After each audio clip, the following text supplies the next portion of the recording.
Okay then, we are back. It's been about a week and a half since we last played Sunless Sea.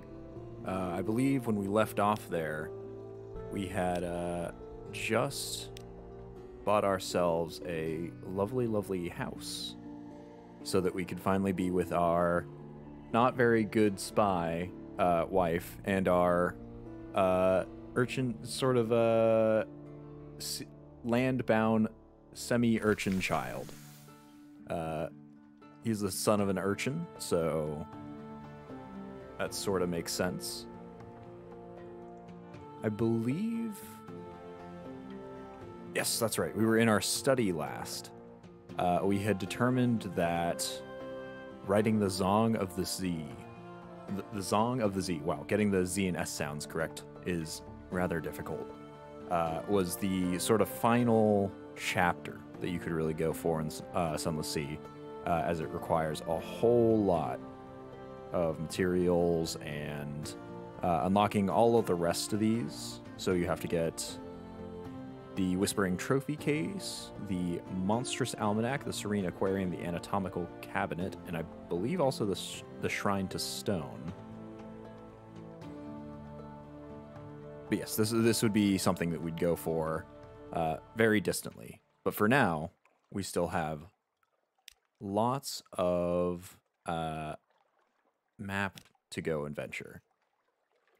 So now that we've gotten a sort of regular thing going, we've found the salt lions down here, which isn't very far, and they seem to have a semi-regular... We haven't noticed any fluctuation with the price of running their statues back and forth from Fallen London, so that might be a good way to save up some money. And I think what I might do for the beginning of this as we get back into the swing of things is I'll do a few runs back and forth to and from the salt lions just to grab some of those statues that they're cutting off. Maybe it's salt. And bring them back to Fallen London to pad our cash so that we have money for a few supplies and we have money for fuel and whatever we'll need out in the rest of the map here. We've got most of it to explore. We've been down here, but only because we were teleported by, I believe, the god Salt. It could have been one of the other ones. It could have been Storm or the other fellow that I can't quite remember right now. But we got teleported out there after we got stranded without fuel inches from the sea lions port. And then got teleported back all in one piece. Well, mostly. I think we lost a sailor on the way back. But for now, we'll keep hitting up the salt lions while we get back into how all of this sort of runs. We'll make sure that we have fuel here. We do have we have 5 supplies and we got 3 fuel, so I want to stock up on fuel. I believe we've already turned in all of our Admiralty stuff. Yeah, the port reports. Yep, looks like we have. So we'll just buy them outright, I think. I think we'll buy 3? Yeah, 3 should definitely be enough to get us down and back from the salt lions. So let's make a hopefully boring journey down to them so we can pick up some more salt slash... I know that they're mining off a sphinx down there. I'm pretty sure that's what they're doing. I can't remember if we were bringing carvings back or if we're bringing salt back as per sort of the way that they're titled. We shall see. We shall see. One thing that we could do if we're feeling adventurous is we could head up to Venderbite, because I believe there is a quest there to trade 12 supplies for 12 tomb colonists who want to be dropped off in various locations around the Untersee. And that could be something that we could get into should we have... Actually, no, we'll definitely have enough money, because I think we make approximately 300 echoes per every run. Maybe 200. So we're not at any risk of running low on cash. You've begun to dream of a vast eye. It knows you. You cannot evade its gaze. Well, that's concerning. A black, unsleeping taste. Again and again, you are alone on the wide black Z. The eye is aware. Your nightmare will come upon you from time to time, inspiring terror. Gain restful nights at your lodging to help you resist it. If you defeat it, you may gain a secret. Well, that's not good. I do believe that was because we picked up, shoot. Yeah, we picked up the recurring nightmare before. We also should have... No, maybe we picked up the nightmare strength. Yeah, I think we picked up this before. So is this something completely separate? Maybe it is. We should have had a night's rest somewhere. Yeah, stone, storm, and salt. So it was one of those gods. I swear we had a good night's rest because we spent the last night before we signed off from the last stream with our family. Oh well. I'm sure it will be fine. We are staying near civilization right now. Our terror's only at 28, so that's not too high. There is a boat down here who has got a whole lot of health and armor.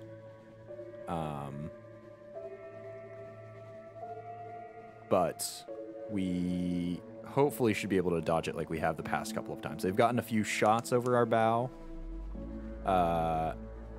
Oh, there it is. Let's just turn off the light real fast. Yep, you cannot see us. Maybe.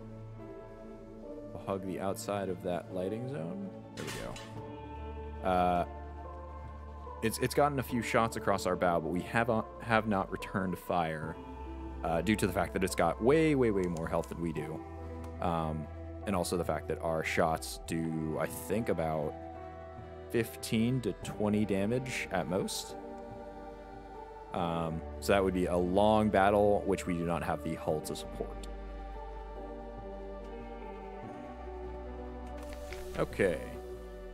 Anything changed here? We can visit the Unmakers again.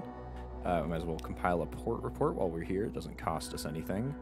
And it'll give us just a little bit of fuel and echo back home. And let's carry some more Sphinx Stone to London. It costs us 200 echoes. They haven't flooded our hold so far. If the stones weep, the Unmaker advises you ignore them. Unless they flood your hold, of course, then you should probably drop them overboard. Don't tell anyone I said that. I'm hoping that that is just flavor text. Because if they can flood our hold, that would be a rather unfortunate event. Ooh, there's a fog. Maybe we can sail by that ship through this fog. Once we see him, we'll turn our lights off here. But I would really not like to have to dump this overboard, especially considering it cost us so much. Oh, you can't see me. Oh, you can see me. Uh-oh. Oh, ow. Okay, we're gonna burn cement. Fuel. Nope. Nope. Leave us alone. Okay, I think he's lost track of us. I'm certainly hoping so. Our hull is now getting a little lower. No, this is a new one. Little ships throng the water here. The crew grows wistful. They swap old stories of sunlit seas. We draw near to the Cumane channel, the way to the surface. Gotcha, okay. That was just the flavor text for the Cumane channel. Okay, a little bit further north, and then we can head back to shore. I think we should be able to be fine with just this one run.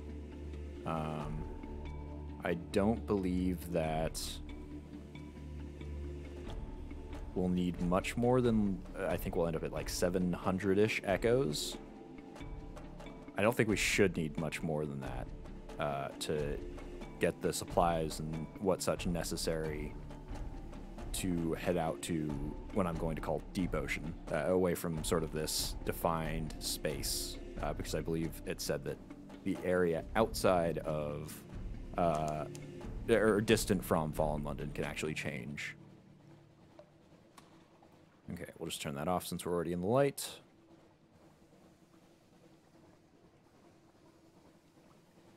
And we are back home. We're going to seal for a little while. Let's see if the Harbor Master has anything for us. Another free evening. And the Rose Market still hasn't changed, so that'll have all of the stuff that was there before. So we'll deliver the Sphinx Stone. Let's see. Gain 500, so we did make a profit of 300 echoes. We have lost a little bit of terror. And it doesn't look like anything else here has changed. So I don't think that we want more crew. Let's go deliver... Let's see, where he is. There he is. Let's go deliver our port reports. So you get a little bit more echo and some fuel. And we will leave the Admiral here to go and get some repairs and some fuel. So how much do the repairs cost? They require 3 Admiralty's favor. And we are we're about a third of the way down. So we've got 2/3 health left or thereabouts. So I think I'll actually use that, and I'll use the last Admiral's favor to get fuel. Or not. You need Admiralty's favor 4, and you'll have 1. But this only costs 1 point. Okay. Well, regardless, that should be fine. Let's go to the dry dock. Or no, let's go to the market and buy fuel ourselves then. So I want to absolutely load up on fuel this time. Let's say we're at 3. Let's get our way up to 15? Yeah, I think 15 should be good. I'm going to buy... Well, let's check the chart, actually. We've got the Z economics chart, I suppose, over here. Is food cheaper anywhere where we've been that we are going to go that is nearby? Because I do want to get the supplies so that we can trade those in vendor bites, rather. But I feel like I recall supplies being cheaper somewhere else.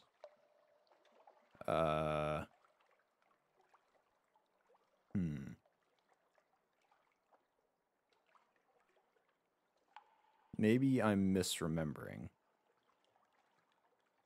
It doesn't look like I have anywhere on the chart that I've written down supplies for a cheaper price than the 20 that they sell for here. So I guess we're going to be spending a lot of money, a lot of echo on supplies. That'll probably be like, see, 12 times 20 just to get the supplies to take people from vendor bite. Then add, say, another 20 supplies on that so we can actually sail out to Z or through the Sunless Sea.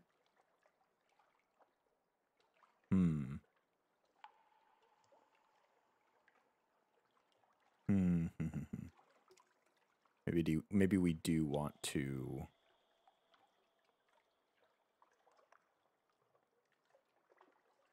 I'm sort of debating whether or not it would be easier to go and pursue another route, another jump to the salt lions, because we will be buying a lot of supplies. And we've only got 20 cargo space left. Actually, you know what? Let's see if we can buy a new ship. How much are the ships right now? So we've got this right now. We've got the Vagabond. We could get something a little faster. So, slightly worse hull, slightly smaller hold, a much lighter weight, and smaller quarters. Maybe not that one.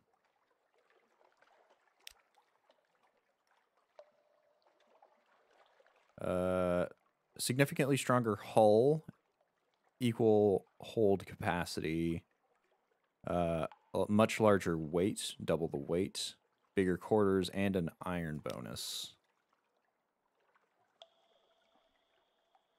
Or we could just go back and forth from the Salt Lions a whole bunch of times to get 30,000 echoes to buy the Dreadnought here. But I don't think that's the way. I do want to increase our speed, but I don't know if that would be a good idea.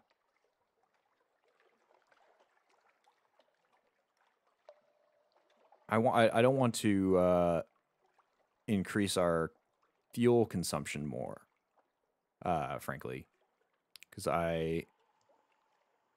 ooh, the serpentine. So this actually increases fuel efficiency. So our fuel consumption would go down. We can't buy it. A shimmering complexus of steel and glass. In its heart, a serpent king rages, or so the magician claims. So I wonder where the serpentine comes from. Maybe we try to set off to find that. Let's see. Can we buy any other weapons? Maybe we can be a little bit more prickly instead of speedy. So right now we have a deck weapon. We don't have a forward slot. We need an auxiliary and a bridge object. I'm not sure if those are actually weapons. Forward, aft, deck. Okay, so it looks like none of these are forward or aft. Looks like the bridge is all... Yeah, the bridge is all lamps. And this is just some goods that we could get. Oh, okay. These are kind of a...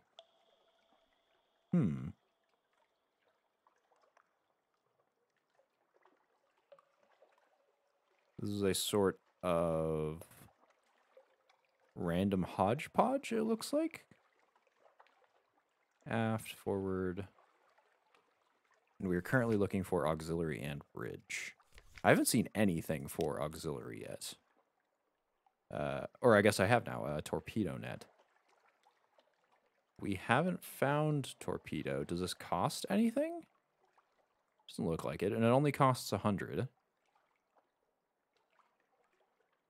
Some more aft. Let's pick up a torpedo net. It'll cost 100, so I think we'll pick up a torpedo net and we'll make another run down to the Salt Lions. We'll buy one more supply for now. And that way, we'll have the ability to sort of block or decrease the damage of torpedoes, assuming we ever run into any while we're on the sea, on the Z rather. We have 22 right now. We need 20 when we get to the salt lines, so I'm going to set off and hope we consume or burn enough supplies that we'll have space. The watches of the night, you pad softly past the hatch to the crew quarters. A man cries out softly in his sleep, desperately another. We'll just ask what they did. We succeeded in the check. We gained some terror, but we also gained some fragments. And yeah, it's the eyes and a face on the roof again. I don't understand why when you succeed you still gain terror, because I feel like it would be sort of like finding out a child is having a nightmare and being all like, no, it's just a nightmare. There are no eyes and a face on the sea, or on the ceiling of the cave rather that we're in.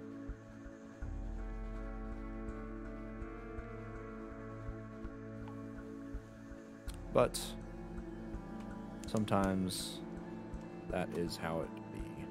Sighted auroral megalops. So those will be the crabs. We'll stay out of the light here. Nope, he doesn't know I'm here. Okay, this one doesn't know we're here either. And we're still out of the light. Okay, and just... Whoa, does he know we're here? No. Okay, we're good. We're still good. Oh, maybe now he knows we're here. Is he chasing us sufficiently quickly? Doesn't look like it. Okay, so we'll turn this back on. We'll sound the all clear. And we will turn away from that ship in case it tries to murder us. Shoot, it's that cruiser again. Does he know we're here? No. Okay, don't circle on us. He doesn't know we're here. We're in the fog. I think we're good. Okay, and I think we're out of range. So we'll turn that lamp back on, because we are climbing in terror. We're past 50. I believe somebody said in one of my past streams that 100 is the cap when bad things start happening. So as long as we stay below that, we should be fine.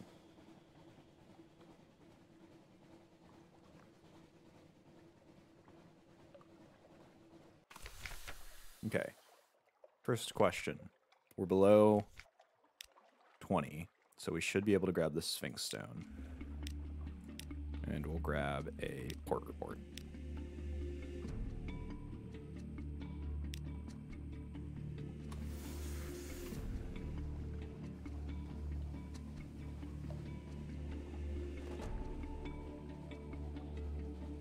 It's really inconvenient that the ship is here, and I wish I had sort of the ability to deal with it so we wouldn't have to sneak by it every time. But it's just a little too far out of our league at the moment. Oh, who saw us? Oh, it's the ship again. Okay. Well, we're in the fog. We've got our light off. It's searching for us where we aren't. Shoot. Has it seen us? No? I think we're in the clear. Yeah, it's searching our last known location, which was over there where we are not. So we'll keep heading up this way. Throw our lights on once we get out of the fog and out of range. I think we're good. A zailor raises her head, sniffs sharply, blood on the wind. I don't know what that call is. And I'm actually going to dock here at Quaker's Haven just to double check things. If nothing else, we'll build a port report. Something in the air today, a restless breeze. Approach the dock. Probably nothing. The moment passes, the ship slides into dock. Time passes on Mutton Island. Has something changed on Mutton Island? So this is new. Quaker's Haven is eerily silent, a still, sleepy evening. Something is different. Fewer coils of smoke rise from the chimneys. Half the windows are dark even at this early hour. What's going on? I want to check this out because we haven't seen this before. Explore the town. Where is everyone? Cold hearths. You peer through a black window. You see a table laid with silver cutlery and ashes white in the hearth. The rug is crumpled untidily. A solitary boot lies on it. Singing rise from the cock and magpie. Raucous, rustic voices accompanied by a jangling piano. The Man in the Well is a popular ditty in these parts, but you've rarely heard it performed with such gusto. I want to keep exploring. Unlocked one, Mutton Island. The heirs of Mutton Island is having a party. Okay, so maybe it's the same thing. Let's visit the cock and magpie. The windows are fierce with candles. The singing within is merry, if off-key.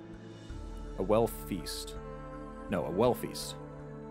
As you enter, the singing stops. The locals crammed into the crooked taproom turn to look at you. A table creaks as beneath a lavish spread. I'm having a hard time today. Bowls of plump ivory beans and peas as big as bullets. Golden potatoes crunchy with fat, a vast roasting dish in which a human carcass trussed neatly with twine sizzles in its juices. That part's a little concerning. A custodial chef carves it like a Sunday roast. Ah, he says, lifting his knife. Regrettable timing. Capture them, brothers and sisters. We'll string them in the well in anticipation of less fortunate times. You've stumbled across an appalling feast. Yeah, no kidding. So we can either run for it, which we have a 40% chance of winning, or we can fight, which we only have a 20% chance. You needn't be faster than the villagers, just faster than the slowest member of your crew. Well, that's one way of looking at it. Or we can fight our way free. You snatch a candlestick from a nearby still. Your crew raise their fists. It's a long way to the ship. Let's just try to book it. Devil take the hindmost. Before you're out of the pub, a solemn stoker goes down under a gaggle of mutton-chopped villagers. As you race through the twisting streets, a second troop of locals descend from the well atop the hill. They are clad in white smocks and carry candles. They catch you on the flank, and you lose a recalcitrant lookout. You're at the jetty when your sprightly deckhand, whose reputation outweighs his ability, falls to an expertly flung fishing net. The rest of you make it back to your ship and out to Z. You're still catching your breath when you spy an Admiralty frigate making for Quaker's Haven. Perhaps you weren't the first to escape the island. We've lost 3 crew. We lost that challenge, too. We've gained 3 Tales of Terror. Yeah, I wouldn't doubt it. And now we have an intriguing snippet. Heck no, we are not. The frigate is blocking the jetty, preventing you from landing. I kind of want to check with this frigate. An Admiralty frigate sits in the harbor. Most of its guns, you notice, are trained on the village. Mutton Island is under quarantine, a wan lookout calls in a shaky voice, until such time as proper manners and appetites are restored. You'll find no welcome here. You now have one of this, a port report, Quaker's Haven. Okay. Well, that's concerning. Looks like Quaker's Haven on Mutton Island, one of the closer places to... Oh, come off it. Leave me alone. But one of the closest places to fallen London has turned to cannibalism in the midst of a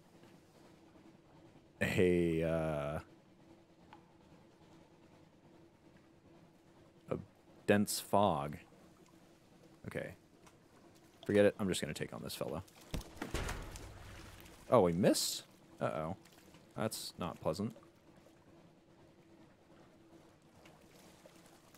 If we could get him in gun range, I would be mighty thankful.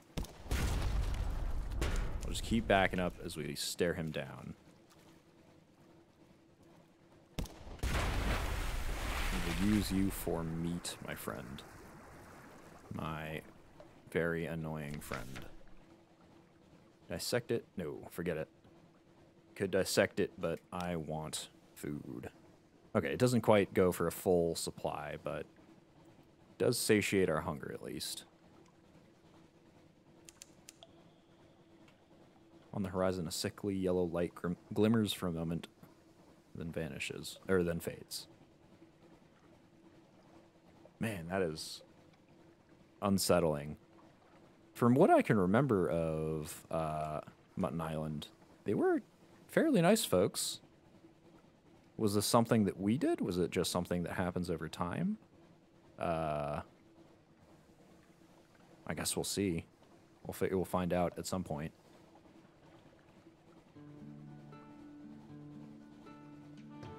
What was... I just caught it out of the corner of my eye. Was there bubbles next to the dock? Did we just see a ship going in? I'll have to look back at the footage. I'm not sure exactly what we saw there. We have no illegal things. Ministry of Public Decency agents. Go search our ship and remove the last bit of menace on us. Okay. We have reduced our terror. Back down to 50, I believe. Menace's Nightmare's strength remains unchanged. Yeah. Let's collect some information here. Something has changed. Lots of things, I believe, in the Neath have changed. Someone wants to sign on. We'll need them now that we've been sort of consumed. Sorry, friends. The blind bruiser that we're unable to find still attends to business on the dock, and we've got a free day. So let's go drop off our Sphinx Stone. Is this different? A smiling woman in an elegant jonquil gown places a gloved hand on your arm. Are you waiting for the ministry men? They won't be coming, but I have a proposition for you. That is a little different than from what I remember. Because, yeah, we were giving these to the ministry before. Bright gown, bright hair. Her skin glows with health. Her smile is wise and merciless. The bright-eyed sequencer. That stone's full of old memories. The bazaar has been drinking them. She nods at the spires that loom over London, the dark limbs that sprawl through the streets. I have a better destination. Help us bring light here. Help us bring light here below, and we will reward you richly. Rich reward, light. These are happy words if we accept, or we can refuse. Those bright, bright eyes, the unmistakable mark of the Dawn Machine. None understand the Dawn Machine, but all fear it. Who knows what its motives are, or hers? As sort of blunt as the ministry is, they're definitely a known factor. I'm concerned. I don't think we've ever encountered the Dawn Machine. She seems nice, a little too nice, a little too good to be true, but we're going to accept. A brilliant smile. Captain, thank you. You are clear of eye and clear of spirit. Bring the Sphinx Stone south to the Grand Geode. It was an Admiralty base once. Now it's something wonderful. She kisses you warmly on the cheek. We'll see you soon. Huh. Okay, I was hoping she would take delivery. Deliver the Sphinx Stone to the Grand Geode somewhere along the coast to the south. I do know where that is. We've been there before down. It's way down here. So that's sort of way out of our way. I do believe that the Iron Republic actually has better trade deals on fuel. Yeah, I think fuel is 8 echoes there, whereas it is more up here. But the last time we went to the Grand Geode, the Admiralty over there had sort of been taken over by, I think it was the crystals against the wall. The crystals had definitely been messing with both them and I think us, because we stared at them and lost a little bit of time while we were there, sort of like at the Iron Republic. So I'm kind of concerned by the fact that we just made that choice. Let's see what this dusty gentleman has. Captain, wait, she gave you an errand, didn't she? She serves a certain power, a bright one, but not a friendly one. I have a counter-proposal. Will you listen? Sure. Yeah, I will. Tired skin, sallow eyes. He stoops like a clerk and coughs like a miner, but that frock coat is of the finest fabric and the newest cut. My name is Penstock, he says. The bazaar has been feasting on old memories from the salt lines, and it only makes her more melancholy. And that's worse for all of us, but especially those who love her. So we found another use for the Sphinx Stone. We can set something right. We can accept his commission, take it far away. We'll tell you where. You will be paid. And that'll renege on our deal with the Grand Geode. Or we can reject his plea. He smells of ammonia and sadness. You should go somewhere that does not smell of those things. I don't really trust that lady. I think she's a little too good to be true. I think she's the cult of that is definitely doing something, but I don't want to go a great distance. Well, I suppose I do want to adventure out into the ocean. I was going to adventure when we got to Venderbite, such that we could take their quest and go into the distance. But we really don't know where the three, I believe it's 3 locations that we drop off their tomb colonists are. I'm kind of afraid of making this cult angry at me, but I'm also afraid of going to this cult and being devoured or whatever, considering what we just saw from the close island. I think I'll take his offer. I'm grateful here. He presses a crumpled note into your hand. This is where you should take it. You'll learn something, I think. I had to seek the Master's help for this. We will all be enmeshed in their plans, but it's worth it. I swear it's worth it. He grips your arm and is gone. You unfold the note. Deliver the Sphinx Stone to the Flit in London, where the wind walks. So that's here. We have enough veils. Deliver Sphinx Stone to the boy Slivy. Slivy is the fey and stuttering shaman boy who speaks to the wind. Slivy lives in the Flit, the rooftop kingdom of fallen London, where urchins and anarchists lair. But it's not far, but it is high. It won't be easy to get the Sphinx Stone up there.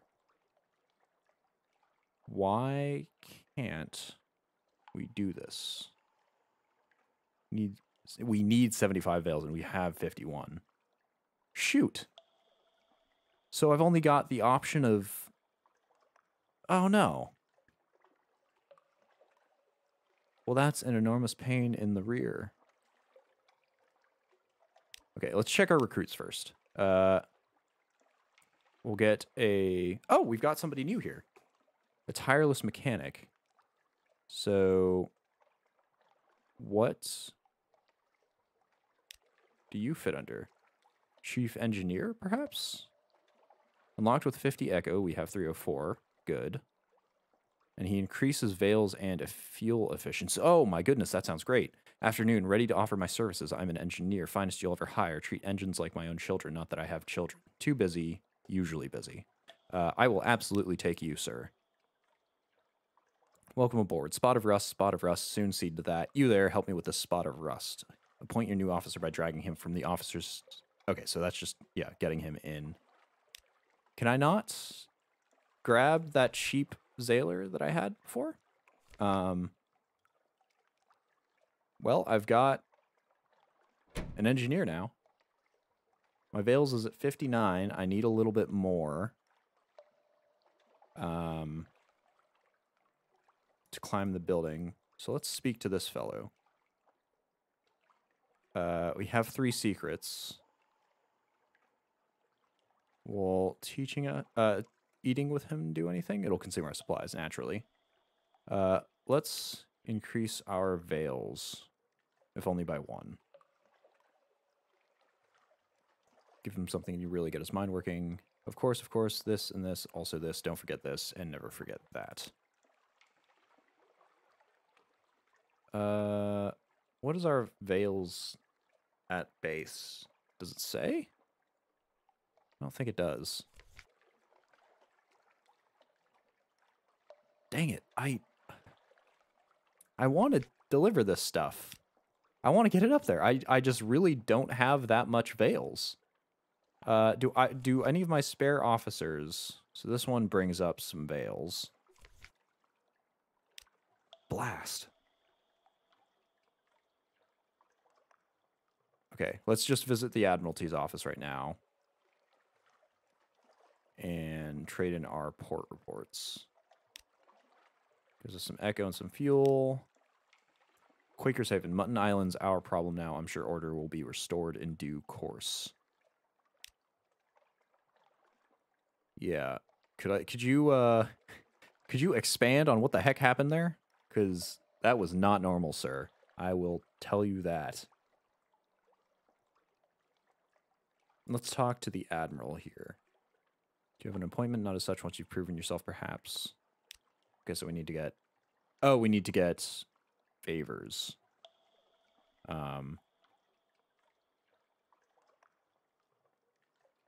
Unlocked with favors, Admiralty's favor, no more than 2. Oh, so we have to have low favors. Huh? Survey 3 ports and return to win the Admiralty's approval. So we need low to get to him? Maybe it's low. This particular option is too low to pass so that it heads to that. Dang, I really want to get rid of the Sphinx Stone. I don't want it cluttering up my cabins. Can I do anything here? Can I trade? Got an extraordinary implication we can trade. An intriguing snippet.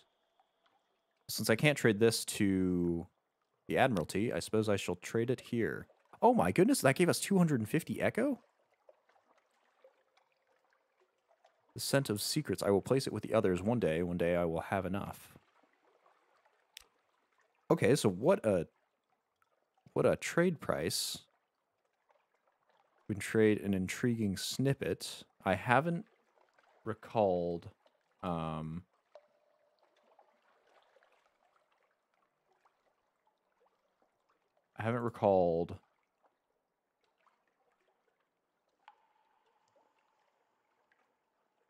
anything that is useful to have an intriguing snippet for.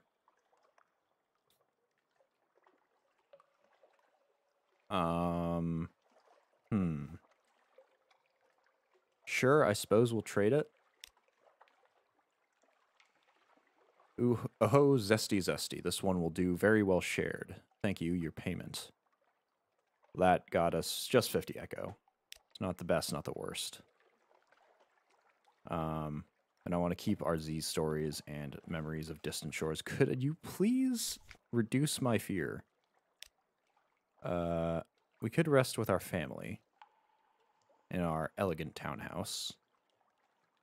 It would cost us 100 echo because somehow sleeping in the house that we own is quite pricey.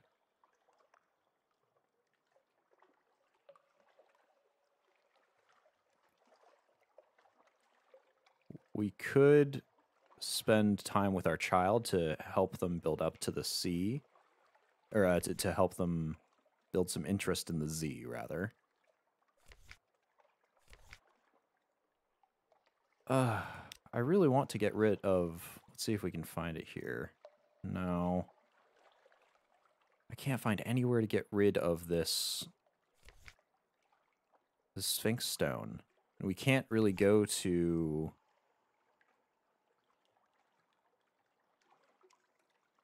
I don't think we can go to that island anymore. That was a better option than what we had before.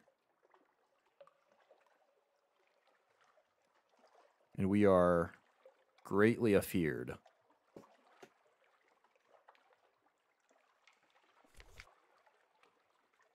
Okay, you know what? Let's note down these adventurers' desires. Because I have not noted down his new trades. So he has got something spicy. They harvest it in Wither to the north along the coast, 700 echoes. A little cheaper than what was there before. So let's see, that's in London for both of these. We need Mutter salt.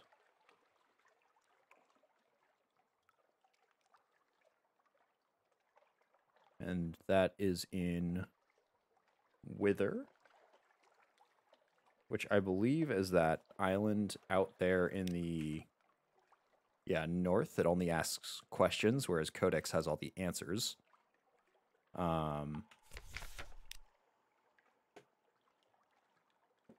For 700 echoes. Or Devilbone Dice from Mount Palmerston.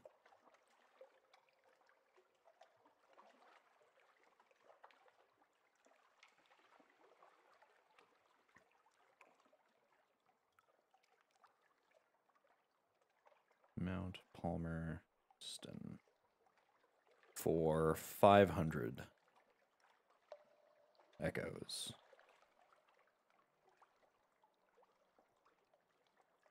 I think Wither is both closer and makes a better price.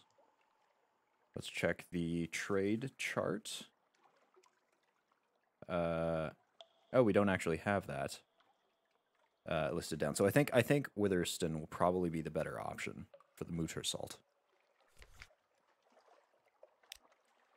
I really need escort some interested acquaintances to the Rose Market. I really need to get rid of some of this terror that we're carrying around. Because we are at 50. We're basically at the max that we can have for when we're docked. We're at 50. But I don't really have an option here to reduce terror with that I've found. Let's escort a new day into the Rose Market. Puppet plays press on uninterrupted. Personal collections grow. Words written in fogged mirrors are hastily wiped away. The exotic exchanges pollinate dreams. So oh shoot, we've lost a day. I hadn't checked that one. Tattooed courier will pay well for a consignment of Scintilic. Starving poet still looking for sonnet fruit, and we don't have a day to spend here. Well, blast. I kind of don't want to spend a whole 100 echoes to stay the night to reduce my terror, but I think that's the only thing we can sort of do. We do need more supplies. Yeah, I don't think we have any better options here. So let's spend the night here. We don't have anything we can deposit at our study, though we could write a will. That'll cost some echo, though, which I am not interested in doing right now. Let's just spend the night. It'll cost us 100 echo, but oh well. It'll take out 15 terror. That's not too bad. And we've got 2 restless nights now, which are important in guarding against those nightmares that we have. Sleep early, rise late. Take the air in Tyrant's Gardens. Take the air in Tyrant's Gardens. Okay. Parsing this is kind of difficult. It's sort of oddly structured.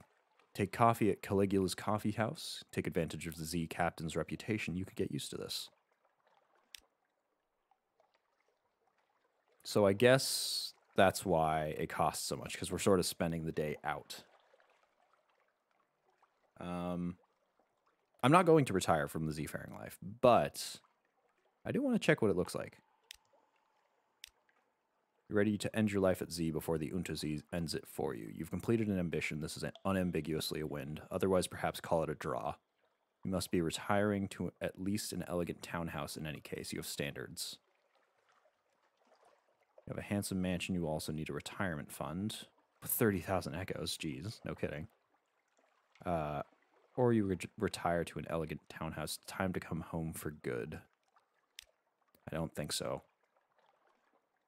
Okay, well, let's head to Wither then, and we'll chart the costs of everything there. We'll check out the economics of the Wither, of Wither, the town.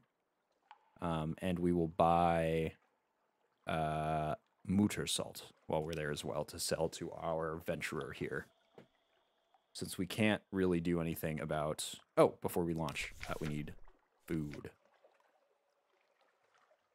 I think I will buy only a little.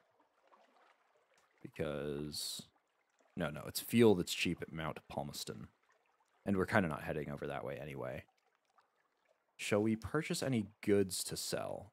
We've only got 4 spaces because of all this bloody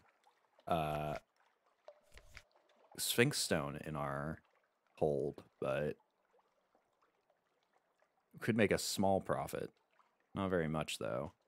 The only thing we have charted up there is vendor bite.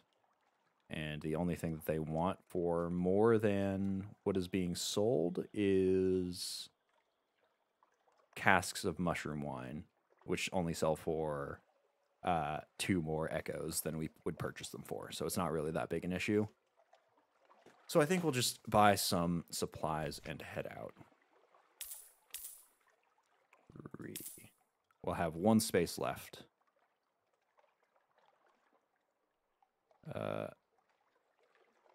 We also have no idea what foxfire candles do. Maybe it'd be a good idea to keep one. Though, then again, we don't have very much space, so maybe not.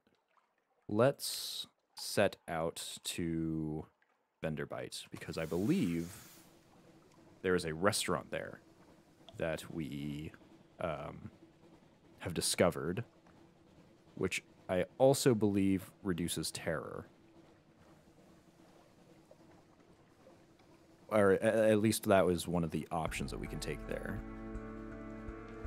Hopefully we won't find too much on the way there in terms of enemies of a variety. We could talk to the sisters at Hunter's Keep again. We could pick up some port reports. We do need to fetch at least 3.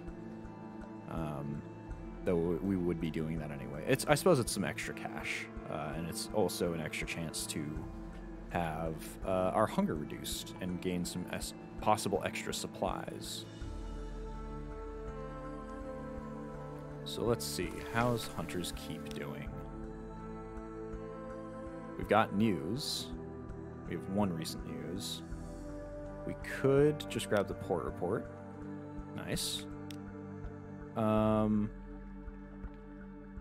Let's see if we can not spend our news. Doesn't seem like it. I want to keep the news around, if only because it's a useful object to have when we're out at sea.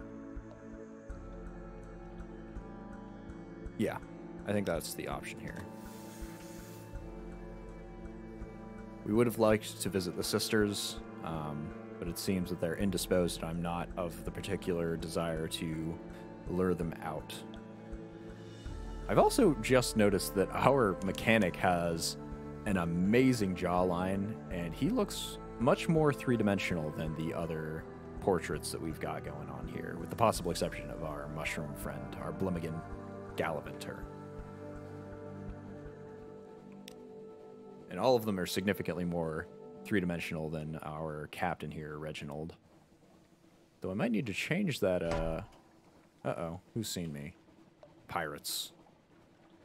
I don't think he'll be able to catch us.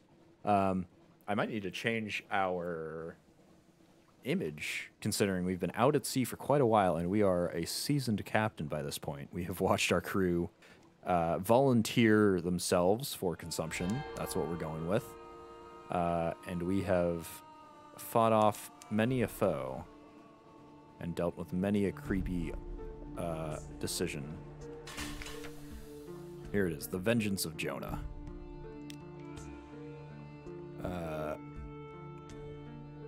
It will reduce terror, and it'll cost 60 echoes. We could recruit the cook, who costs us 300 echoes, though. I won't do that now. On the way back, if we have the spare cash, I may do that because we'll have a assured 700 echoes waiting for us at home.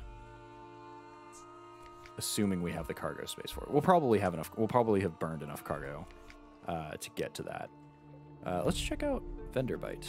Let's check the gossip. We'll just get the port report. We could have some wine. It costs 50 echoes.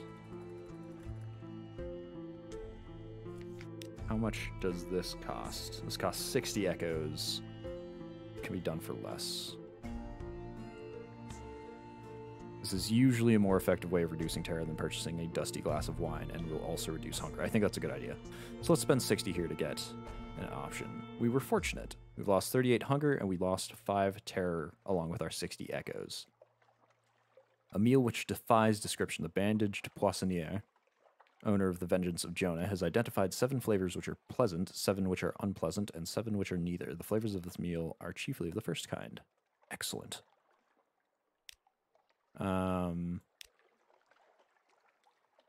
Could explore it since we've got something awaits you, and I think we've got enough time between here and Wither to pick that up again. Here, a zailor shouts, there's something nestled in the mossy crook of a gray-leafed tree, a wooden serpent lacquered with black, red, and yellow. Its eyes are garnet flakes. That'd fetch a good price at the bazaar, the zailor observes, but it has a cursy look, points out another. So we could take it, reward the zailor, or ask a genial magician what he has for it. But we don't have a genial magician.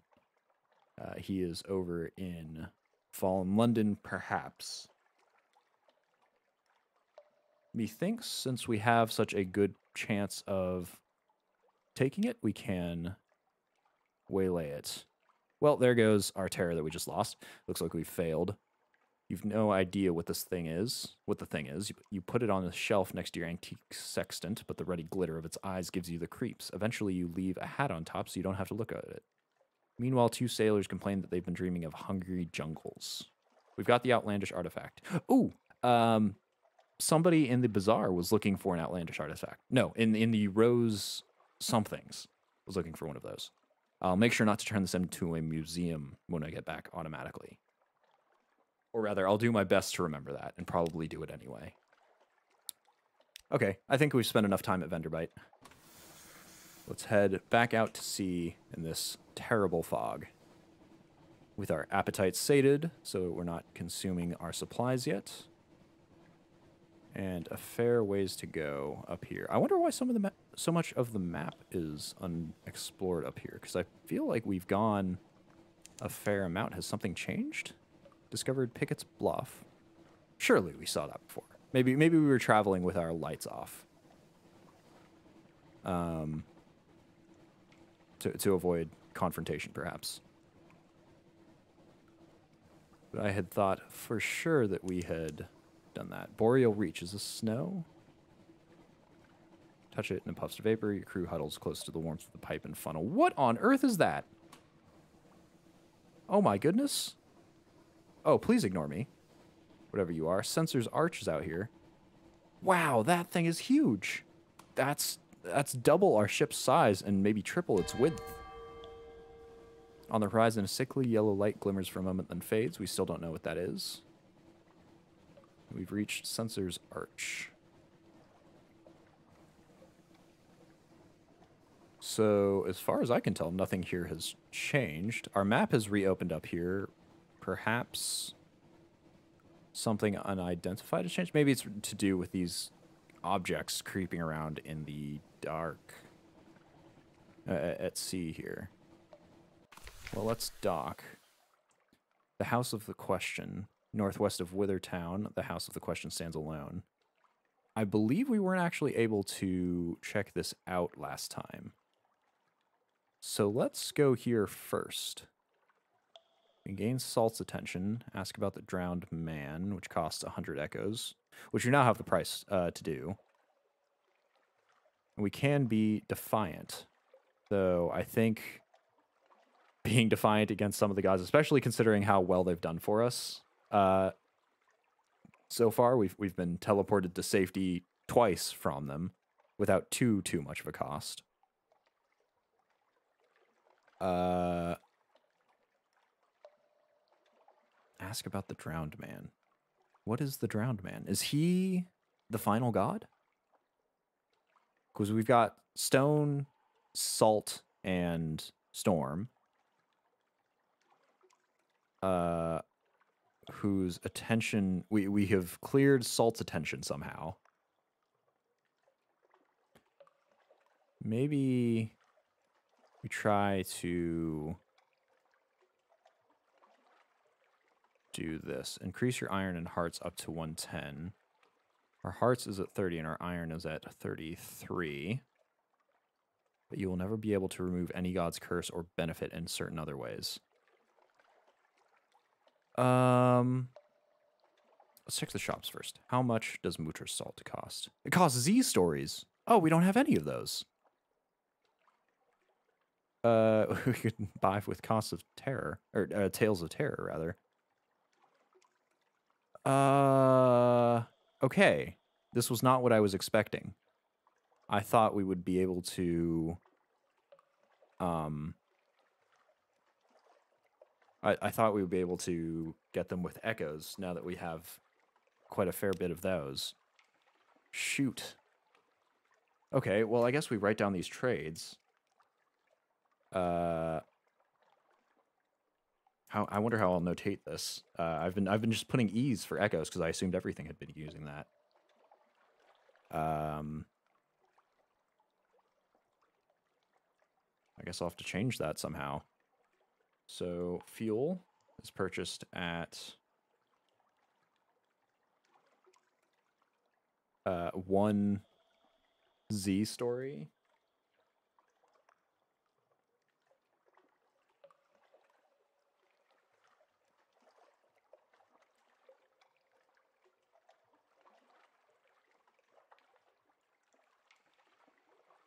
Just put Z and then story, I suppose. And sold for 0. Mutter salt is bought for 5 Z stories.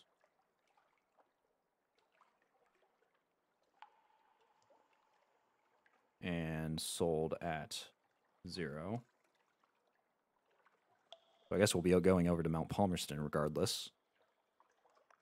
And then the Hunter's Cage. The sign reads, "Bones, please. The proprietor will sell you beast meat for stories or buy your ivory." Stygian ivory.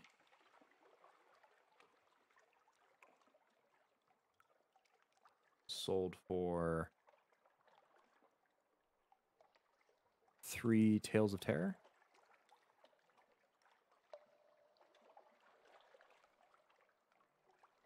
I'll just put 3 terror because I don't think there are anything else there. Star shells are...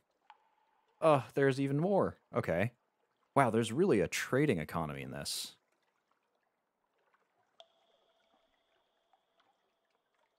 Star shell. That's 2 extraordinary. E implication.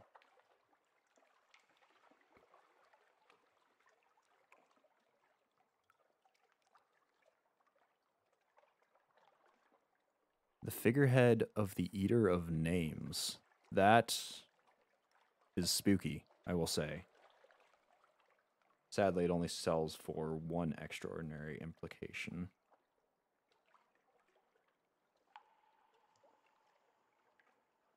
An anatomical cabinet.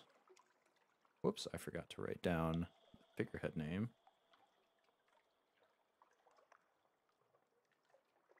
Figurehead of the Eater of Names.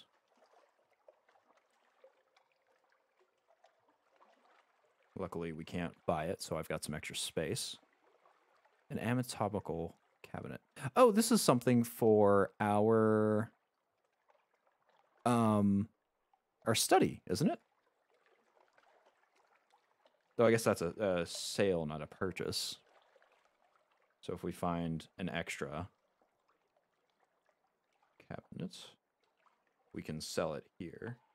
Sell for 100 echoes. And supplies can be bought at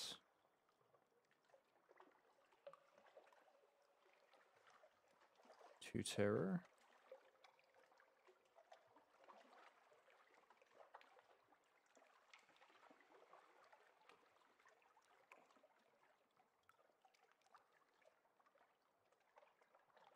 Suppose I'll put T terror for Tales of Terror rather than just terror itself, because that is something else.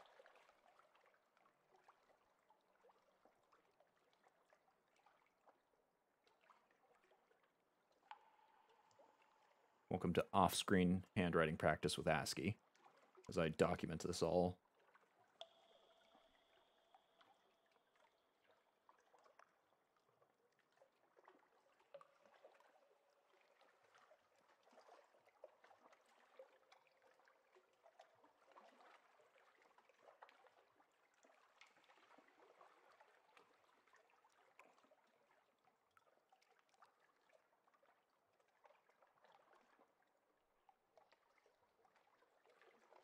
And that lastly sells for 1 Tale of Terror.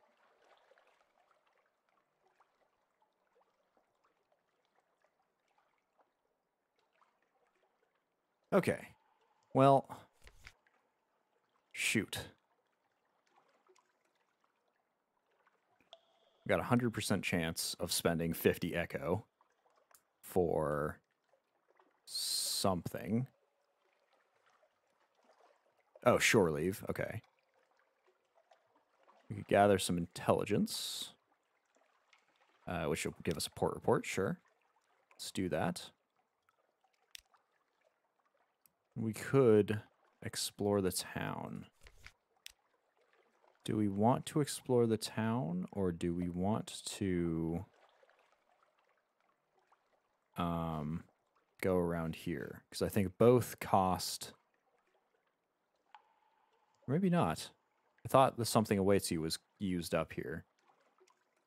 But it seems as though the only thing that is used up is, at least for these two, Echo and Defiance, or I suppose the lack of Defiance. But this I am definitely unwilling to do right now.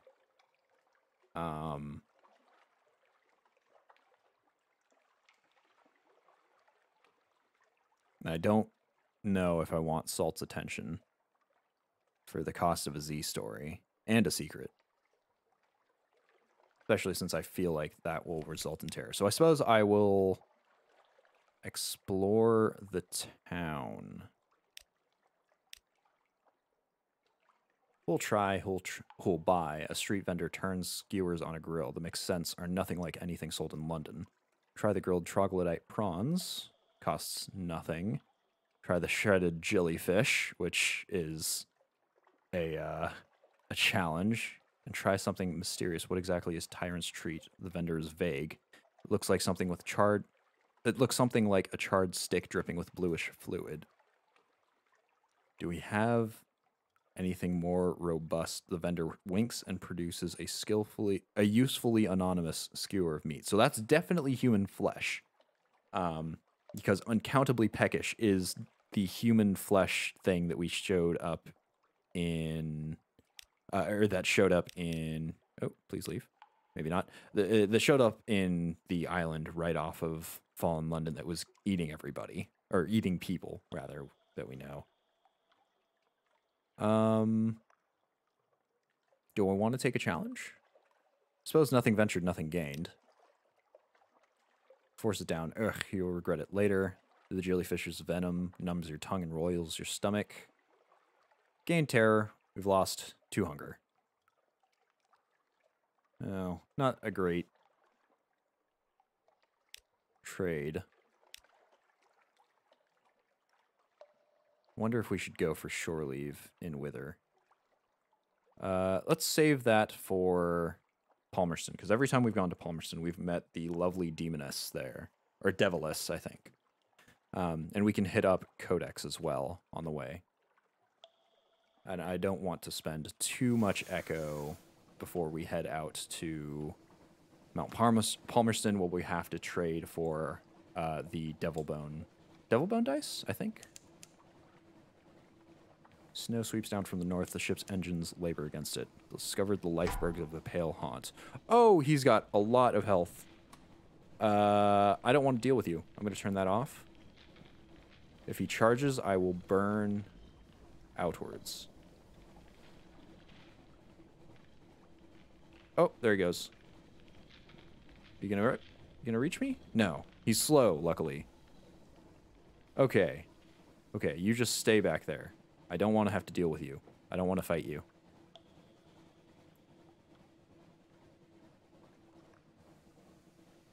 Okay, looks like we're all good. Let's dock in Codex, the land of answers. To all the questions that Wither is espousing. Desperate cave full of mute exiles and an inexplicable colony of shivering bad-tempered monkeys. Acquire a doomed monster hunter. This one has waited all her life for a single answer. Give her that answer and she will be ready to lay down her life. But we don't have a searing enigma yet. Or a port report. Were these people not people that had answers and no questions? Or was that a different place? Because I vaguely remember that being a location. Suppose we'll compile a port report. Silently forthright. The exiles see many come, fewer leave. Some are even willing to communicate, but their gestures are unfamiliar, their meanings unclear. Even when you can understand, these are answers without questions, as useless as a key without a lock. Okay, so these were people with answers. We just can't understand them.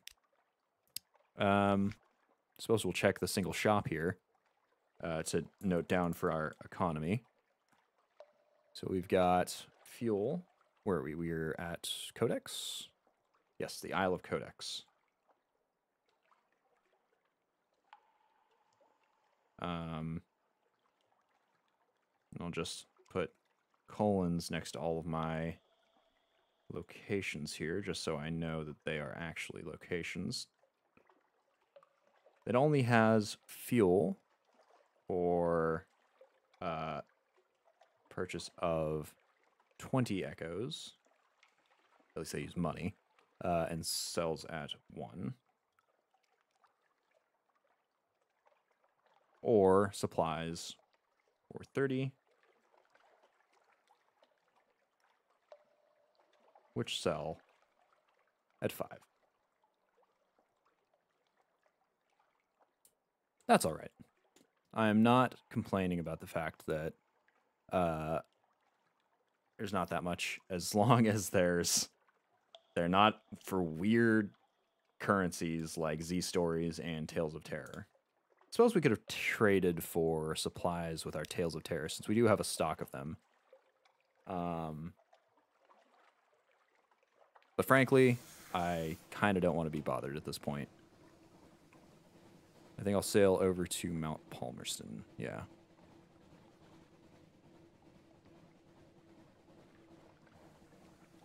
So I guess those icebergs are a new thing. Maybe that's something changing on the Neath. Or in the Neath, rather. Palmerston's reached. There's brimstone on the wind, and the music is picked up rather dramatically. If I recall correctly, there is something that prevents me from docking to the south of Mount Palmerston. I feel like every time I've been to Mount Palmerston, I have gone around to the north. I haven't seen it yet. Maybe we're clear this time? It looks like it. Okay. And we'll buy some more fuel here as well. Well, if we can handle it. We'll buy more fuel as much as we can so that we can get back, because it's cheaper here than it is in other places. Fuel at Mount Palmerston is 9 echoes when it's here, and it is 10 in Fall London, which is otherwise the cheapest location. So let's dock here. Let's go up to the Wistful Deviless. Objective encounters with the Wistful Deviless no more than 79. We have 20. Have we been here 20 times? Okay, so Devilbone dice buy for 19 echoes, which is perfectly fine. Do we have enough space for 7? We are a single slot short. Can we make space here? Assay. What is... I assume that is to jettison?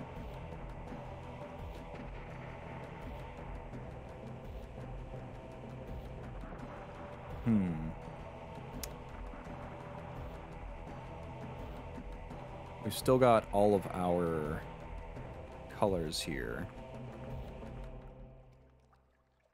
that we're searching for. I believe Cosmogon. I swear that's popped up somewhere else.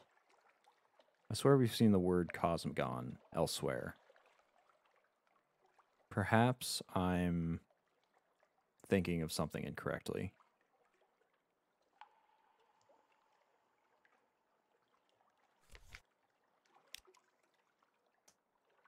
So we could get another first officer, but we don't really need one.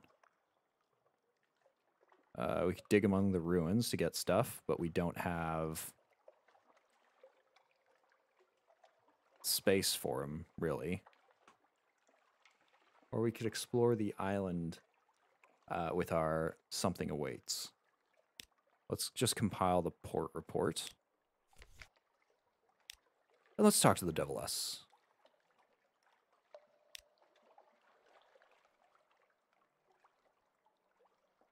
We still can't pass. She's still going to give tea.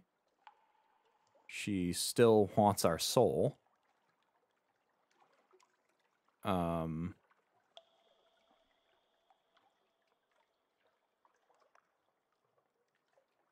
we do that? I wonder if this would give us a second chance at life, should we die. Because we are starting... Once we get this...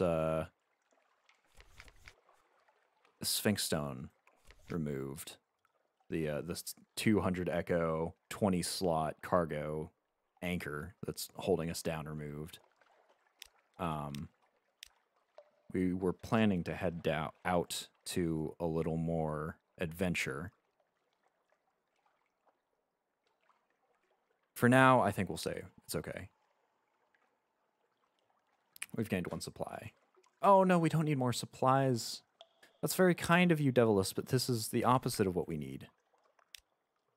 35 of 40.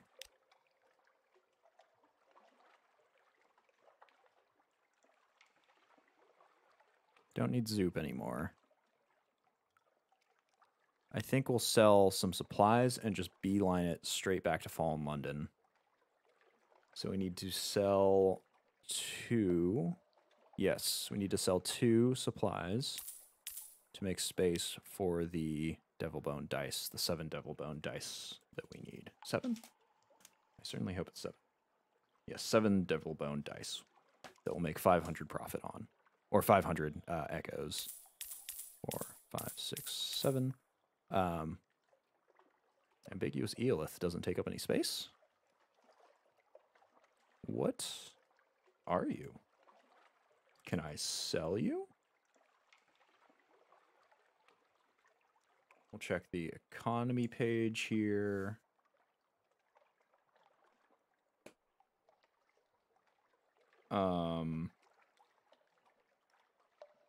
It's not looking like we can sell them anywhere.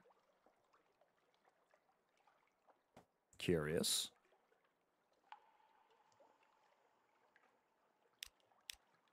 Okay. Well, we don't have space for it anyway. I guess we do. We have the extra echoes for it. Do we have the echoes to pick up the cook on the way back? I don't think we do.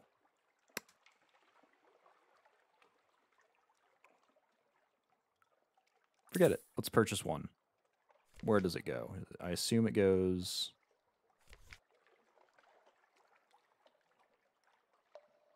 Where has it gone? Ambiguous Elith. The thinking creature made this, or the sea made this, or both.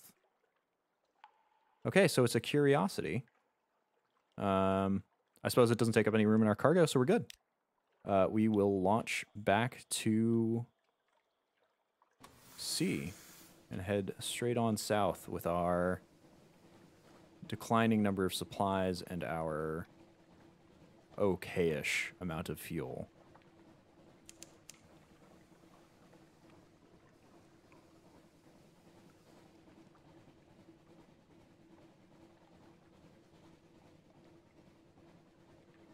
We are crossing vast and open ocean with our terror already at 50.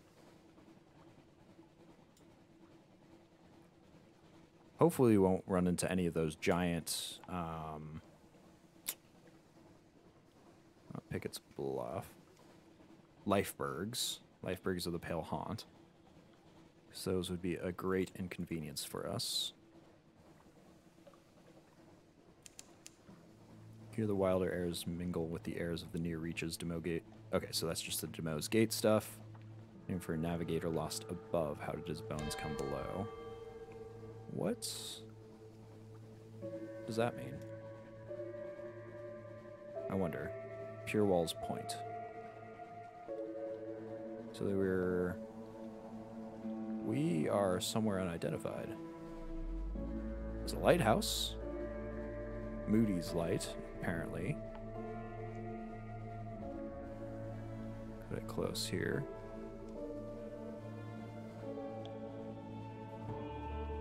Luckily, we are eating through our food more slowly, considering we have fewer crew after our issue. After we escaped from that cannibals island.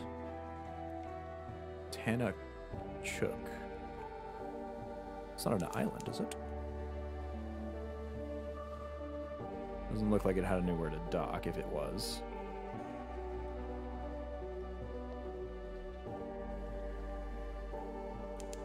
Now we've dodged a boat. Got some Z-bats. They will... Oh. Leave us be. Leave us be, I say. Okay, are they leaving us be? Maybe. They did 5 damage, so that did... Okay, so they did a bit of damage there. But it looks as though we're fine. Nope, they're still following. We will hide in port. Oh, leave us alone. Hunter's Keep. Leave us be, I say you. Whew. Oh, they're here. And we didn't even have to use news. Okay. So Phoebe is Storm, I think we determined last time. I thought she was Salt. Shoot. Is it Journal? Gods of the Sea. So Anger is Storm. Stone is Far Away. We don't know anything about Salt. So why don't we talk to Lucy? Leans over and whispers to you confidentially a complex plot about a butler, a pig, and an inheritance. You don't follow all the details of the plot, but somehow the pig ends up in the attic and the butler in a vicar's bed. Candles flicker, dishes enter and leave, and the wind butts gently at the window panes. By the time the plum pudding arrives, you're as cheerful as you've been in months. Luckily, we lost a bunch of terror, thank goodness. We've lost our hunger, we've gained some more supplies, and we've gained a memory of distant shores. Oh, and Stone's attention. So I guess Stone is Lucy. That doesn't seem correct. Because the description says that Stone is far away but watching you. And Lucy seems very much close by and happy. Okay, no shops that we can document here, which I sort of expected.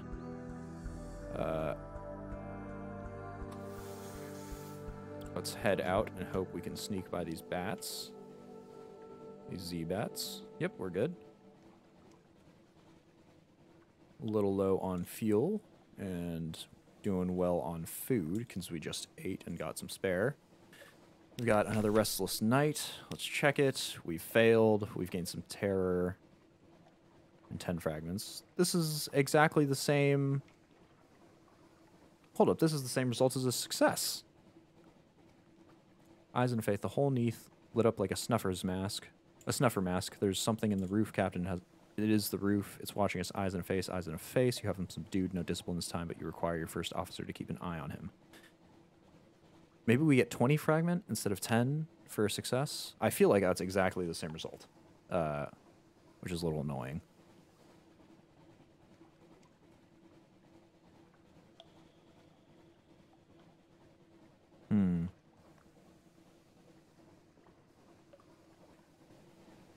And we've still not resulted in gaining any more veils.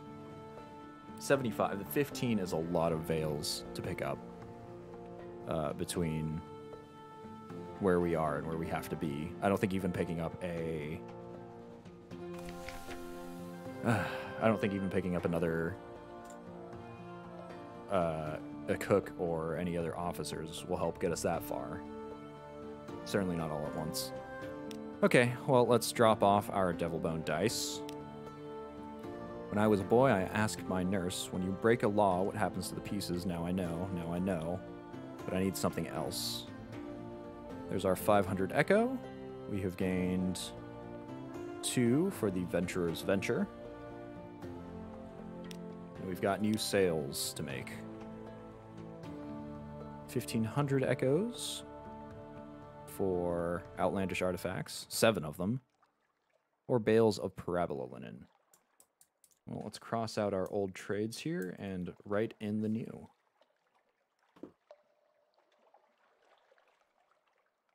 I somehow doubt that we'll get outlandish artifacts. 7 of them. Well, let's just double check here. Because we have had some weird trades before. No, that looks like those are only for Z stories, Tales of Terrors, or Extraordinary Implications. So there are no outlandish artifacts trades that we know about at the shops, at least. So we can find...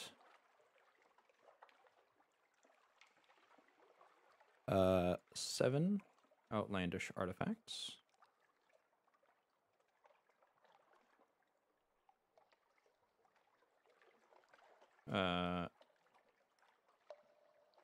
Somewhere for 1,500 echoes.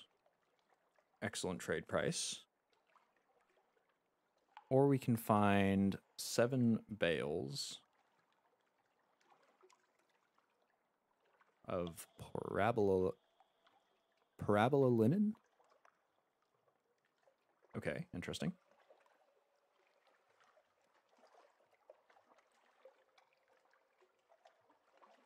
For 700 echoes.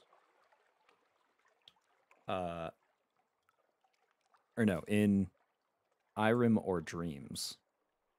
Or Wolfstack. Will he know where we get them from? He says there's... You can find them in Irem or Dreams. I don't know which is easier to find actually to sell it down in Wolfstack, but where's the romance in that? Or the profit? 700 echoes for 7 bales. I'm pretty sure we can get these here. They cost a bit, but I think we'd still turn a profit for 700.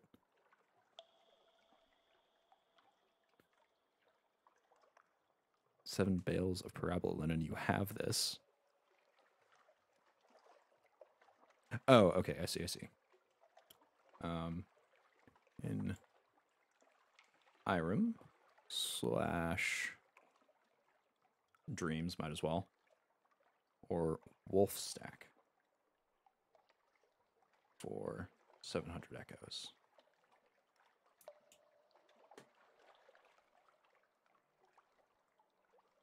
Well, let's double check Wolfstack here. Yeah, 120. So we actually wouldn't make quite as much a profit on that if we bought them here. We'll see if we can find them in Irem. We could trade a crate of human souls. We could bring that up to our friend at Mount Palmerston. Firkin of prisoners' honey, yada yada. Still only have 11 spaces for fuel and supplies. Oh, yes. We must reach the Roser's Wharf. Oh, no. Tattooed pay well for consignment of Scintilic. Looking for solace fruit. What happened to the fellow who was looking for, an outlandish artifact?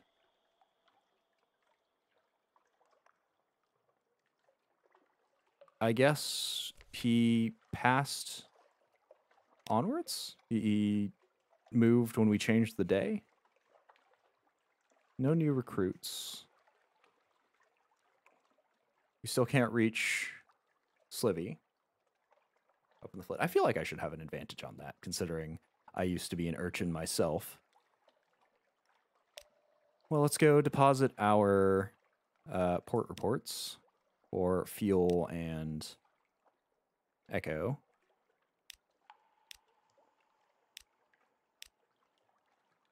Whether... Do I have more Admiralty's favor? Let's see, where is that? Nope, I've still only got the one. Our boat is moderately damaged. We have a fair bit of echo, though, to fix it up. Don't suppose we could sell one of you fellows. I feel so bad for our poor ferret. You know what? I'm going to assume that while he's been not our mascot, he has been wrapped up in this lovely silk cloth of his, and he's just been having the time of his life. He's sad. He's sad because he hasn't seen the sun, but he's still living his best life aboard. He's catching the sea breeze and whatnot. I will believe that solely because it makes me happy. I really need to offload the Sphinx Stone. I never should have taken this option. I never should have taken the option that I did. Well, I guess we'll deposit the... Can I send you to my lodgings?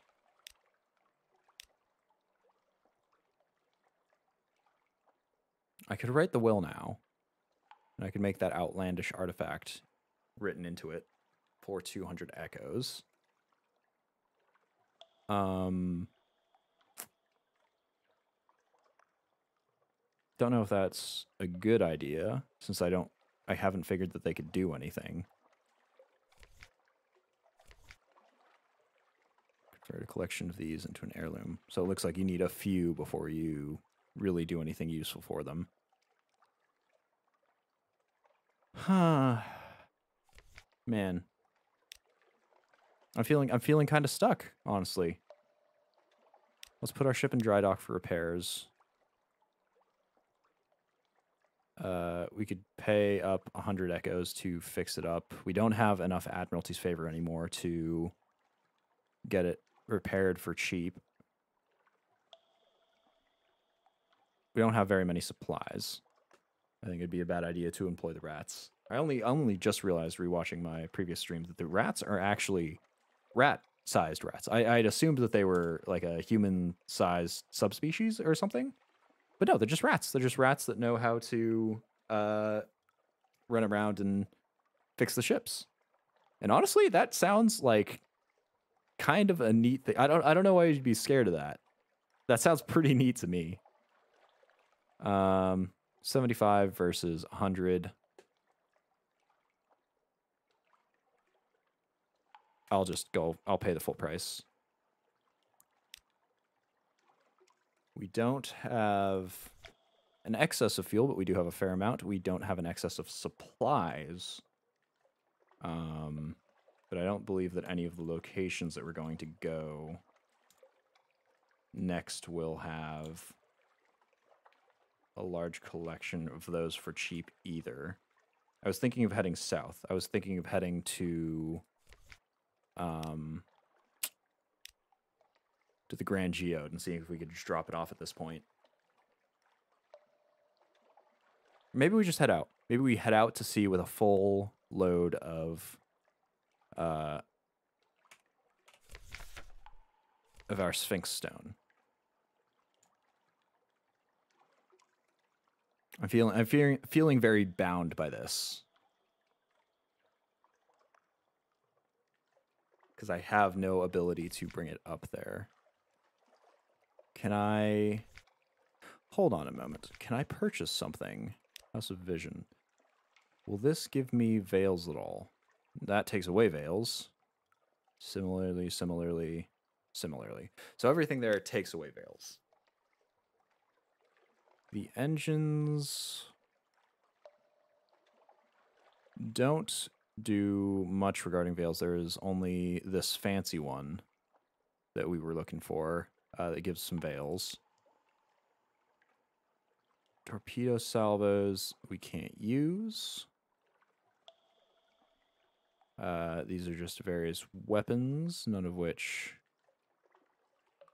seem to have anything regarding veils. Huh.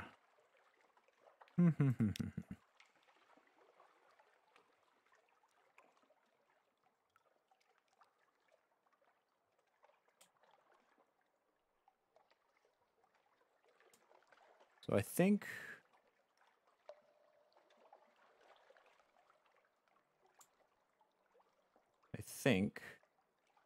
What am I thinking? I don't really know what to do anymore. Because we're just...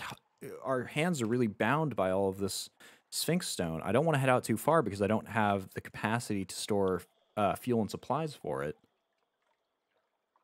Forget it. I guess I will go south to the Grand Geode, the Iron Republic, that sort of area down there. I just want to get rid of this stuff. I'll buy a whole lot of supplies because supplies actually sell for more in the Iron Republic. They sell for 25 as opposed to the 20 we're paying for them here. So we can make a little profit if we don't use them by then, or if we have an excess rather. I think we'll head out. We'll keep the ambiguous artifact. Ooh, the outlandish artifact. We'll keep that. But we can get rid of this ambiguous Eelith. Let's see how much you sell for. A single echo. That is awful. That is terrible. Jeez. This is a product of nature, not artifice. Interesting, nevertheless. I have the very shelf for it. If you could bring me something worked, not evolved next time. Well, you, scholar, are sucky. Dare I say it. You just suck. Could get more crew. I think we're doing fine with 5. We haven't really lost any members yet. We are at a bit of a terror impasse. We do keep having people dreaming of eyes on the ceiling, a face on the ceiling.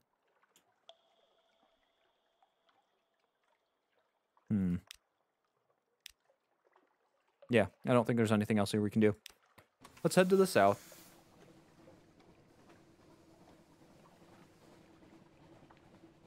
If we can't find things to sell at the Grand Geode, or if we can't sell the Sphinx Stone, rather, at the Grand Geode, at this point I am beyond the distrust. The annoyance surpassed my distrust of the very shiny lady.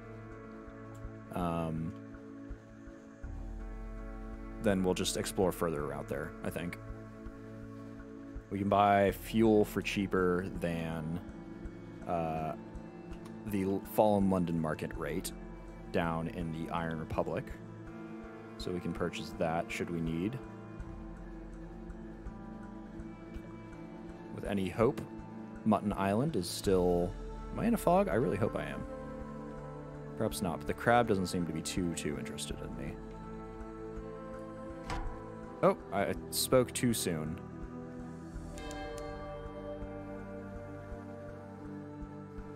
Are you coming for me? Yes, you are. Oh, not quite. Perhaps you will leave me alone, my friend. I have no quarrel with you. I will back up, though. And keep you in my sights. There we go. I will take you for more supplies. Oh, no, I shan't. I will take you for hunger's need. Okay, I was about halfway up to having to fulfill my hunger quota anyway. So those just save us. So yeah, so what is this? What is this down here? I saw that before. Rural megalops. Okay, so that's just things in the water. Don't you dare. I missed, but it's green. Hold on a moment. Does the green not mean what I think it means? I had assumed that that meant that it was a sure shot. Well, we've got no hunger, so I guess we dissect it this time. Gain fragments from it.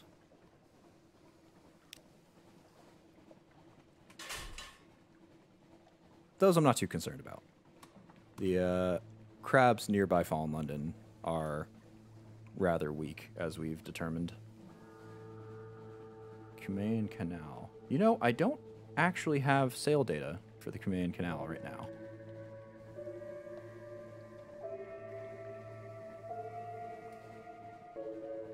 Evidently, if we have lots of supplies, we can head up to the surface. But I have no idea what that's like. And I don't remember how many supplies we'd need for it. We do have a fair bit. We shall see. We'll dock and grab a port report if nothing else. Oh, the stars are changing. Well, we've got a 50-50 chance. The raid wheel. One zailor claims it resembles the sun. Another, a Hindu mandala cross. A third suggests the rose window of the Chartreuse Cathedral. This excites mockery. Nevertheless, reaction is positive. We've lost some terror. Well, that's nice.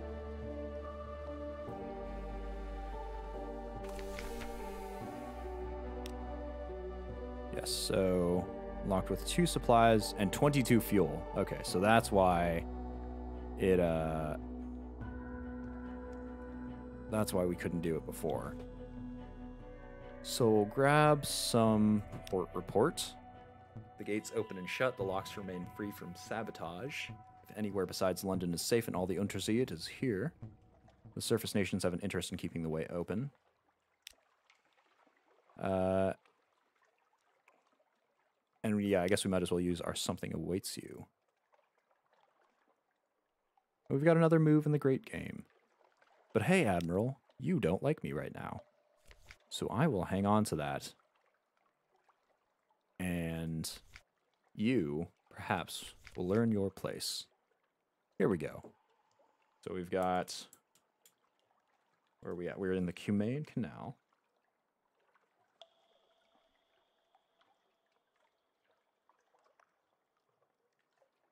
Fuel sells for 20 and supplies... Or fuel's bought for 20 and supplies are bought for 30. So they're both about distant from Fallen London Standard.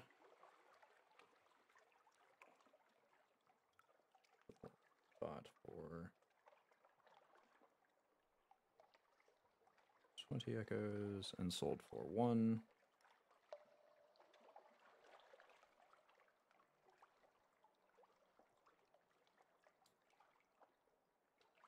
Bought for 30 echoes and sold for 5.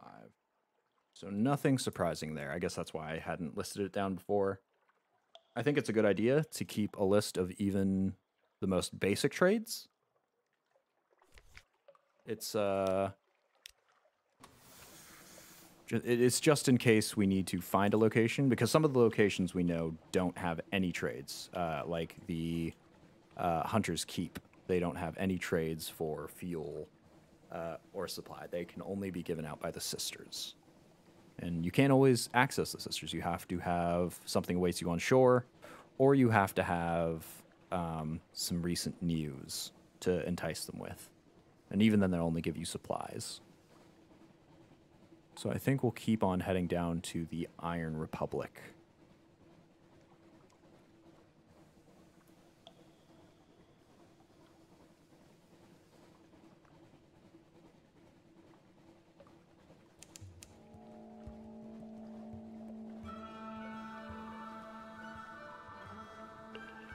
The Iron Republic definitely seems like the location of devils.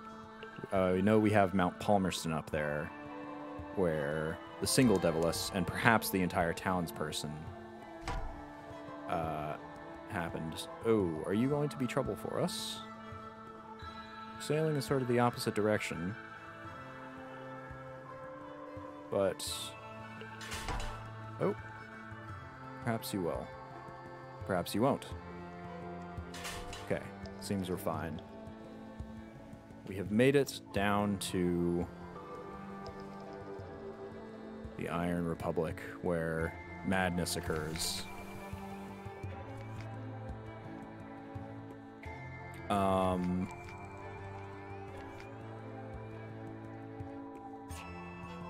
I swear we used to have trades for other stuff. Perhaps... probably increase your terror. Yeah, no kidding. This place is not a normal place. Ah, I see. So we need to open the Market of Hungers. We could mount a forward weapon if we had some Stygian ivory or devil bone dice, but it doesn't look like that's going to happen. We'll grab a very strange port report, along with Tales of Terror, and a Memory of Distant Shores. Actually, that's a pretty good exchange.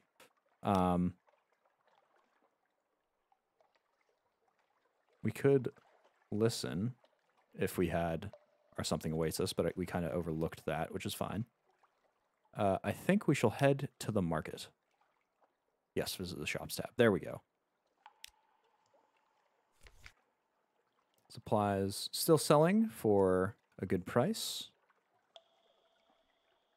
Our fuel still purchasing for a better price. We'll sell 3 of these and buy...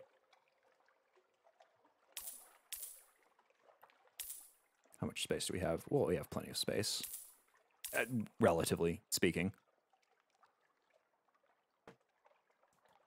That. And I think we'll call 9 fuel good. Don't need the dark drop coffee beans. Let's see, they sell for...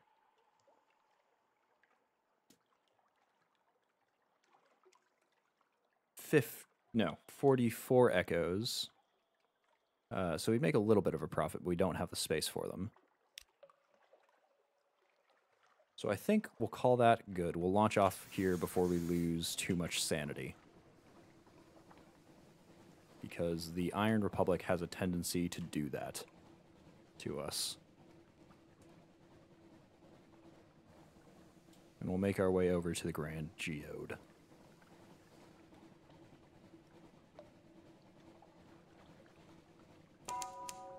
We discovered the Mercurius Deep. Interesting. The depths, I don't know if they do anything. I know that there is a DLC for this game that I don't currently own for submarines, which go underwater. So that may be where you access the underwater portions of the game. Perhaps there's a whole another beneath the neath. Where are we? Oh, we've gone drastically too far.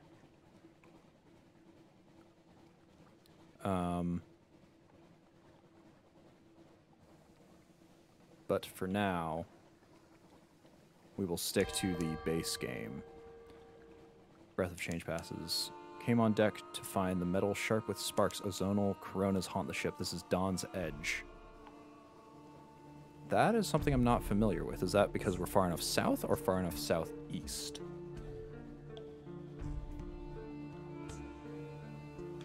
Got another shining ship out there. Certainly from the Grand Geode, and there are 2 of them. Oh, and they look like dreadnoughts. So they look much larger than we are. Let's dock here and hope they don't kill us for not having brought their stuff. Let's compile the port report discreetly. Versus an element of dawn.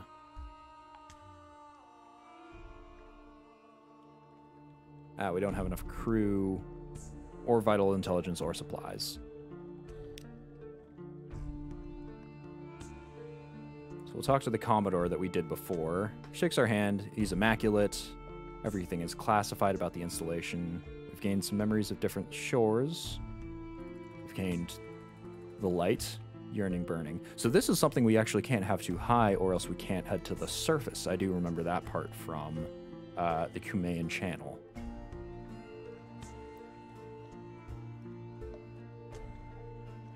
And we lost a little bit of terror. Well, it looks like we can't deliver our Sphinx Stone down here. So we're going to have to make with the adventure. We've got plenty of fuel. We've got plenty of food, especially for our smaller crew. So we'll try to head out the way.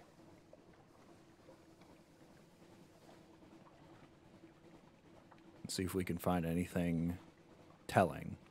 Ooh, here's a big shore, I suppose. What is that? A forest, perhaps? Some mushrooms? And a town. A town with a mine shaft at that. What are you? What is this location? And more importantly, why is my map not lighting it up at all? The Carnelian coast, far to the south, the Neath roof glimmers above the mountain of light. Interesting. Certainly the furthest out. Tiny breeze stirs your hair and then dies. So that'll be our something awaits us. Port Carnelian. We're going to need to open up an entirely new page to list down what you have, assuming you have more than 2 items. We have reached the end of the page of our listings for the original locations. So let's dock here. Let's see what you've got, Port Carnelian. Let's see if you've got some eccentric goods I can pick up. Fallen London's sole imperial possession. Treasure it. Port Carnelian, London's first Untersee colony, sweats under a blanket of southern heat. To the right of the dock, the sapphire mines yawn. To the left, the governor's house stands, prim as an Elderwick mansion. Behind lies the fungal jungle, ghostly in white and violet. So the China shop with 20 echoes. Affairs in Port Carnelian to talk to the governor. We're good. We talk to a tiger? Okay, the tigers can talk. Things are rather odd in the south. Call at a room above a bookshop. The diplomats of the Khanate were expelled from Port Carnelian following the Galatea incident. Only one remains behind, not in any official capacity, you understand. Panned for sapphires in the fungal jungles. Somewhere in its heart runs a river of shining stones. Influence affairs in Port Carnelian. We don't have any networks here, apparently. Or insinuate an agent with some money. A diplomatic agent, which we somehow have. Surely it's not our wife, the very bad spy. Where did we pick up?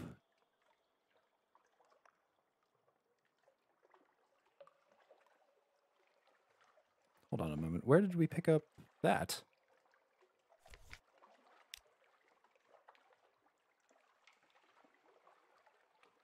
Oh, we didn't pick up that. It's locked. Okay. Yeah, no duh. Okay. We're good.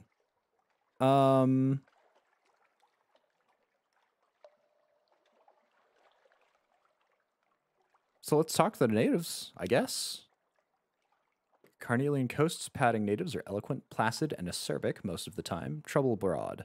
The Blue Bazaar is Port Carnelian's great indoor market, arched, lofty, plush, with patterned carpets, where the vendors display their wares, most of all awash with gossip. The tiger chats about the banded prince, their supposed monarch, and his palace deep in the jungle. You lever the conversation onto the state of his people. He has no complaints, he says, not even about the recent reinstatement of the travel restriction on natives, nor the report of a tiger killed at the jungle's edge. His tail flicks. Okay, so this was just giving us the port report.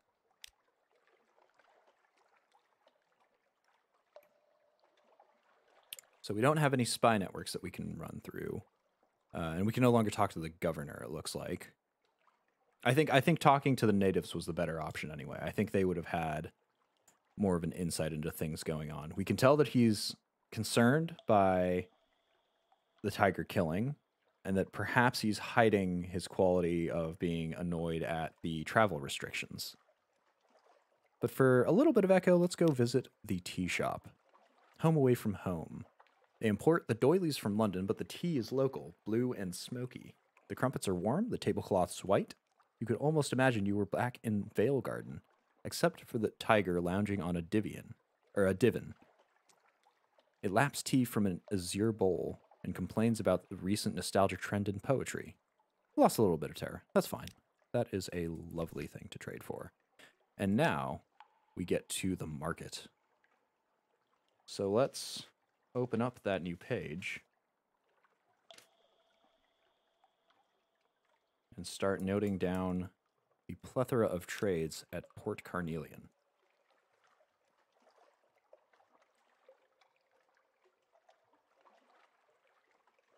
So, fuel, a little more expensive than in Fallen London at 12.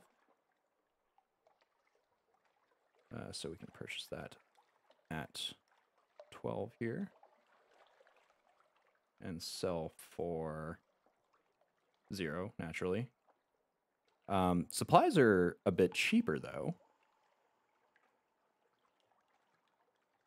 where we can purchase them at 18, whereas it is 20 in Fallen London, and sell for 0 again, naturally.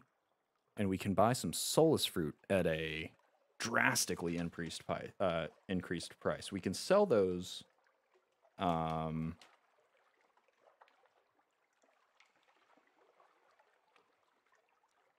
for 50 echoes. Buying them at 250 would be an excessive price, to say the least. We do know that there's one in the Rose Garden, Rose something, back in Fallen London, that is looking for solace fruit, but I don't believe it'd be enough to offset the cost of paying for it for this price. Certainly not. I highly doubt that would cover it efficiently. The Sapphire Exchange, though, romantic literature, which is a somewhat restricted trade, sells for 22 here. A cask of mushroom wine.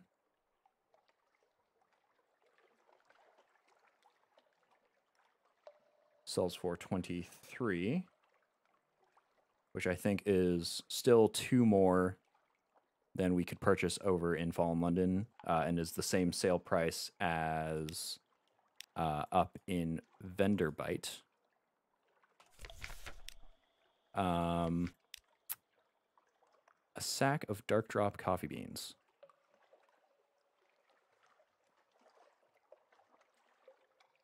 Dark drop coffee beans. Buys for 38 echoes. I think that's the same. And sells for 0. A casket of sapphires. This is the first place we've seen those, at least as being sold.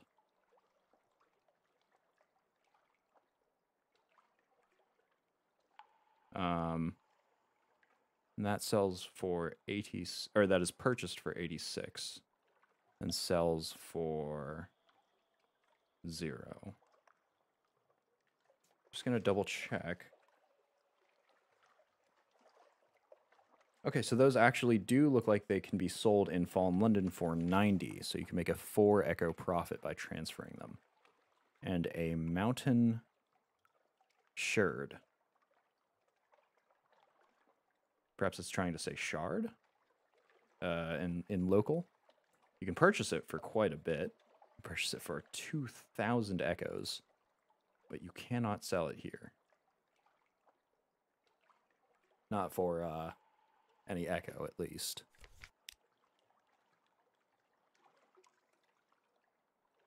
I don't want to test our iron in the jungle, since we only have a 1 in 4 chance.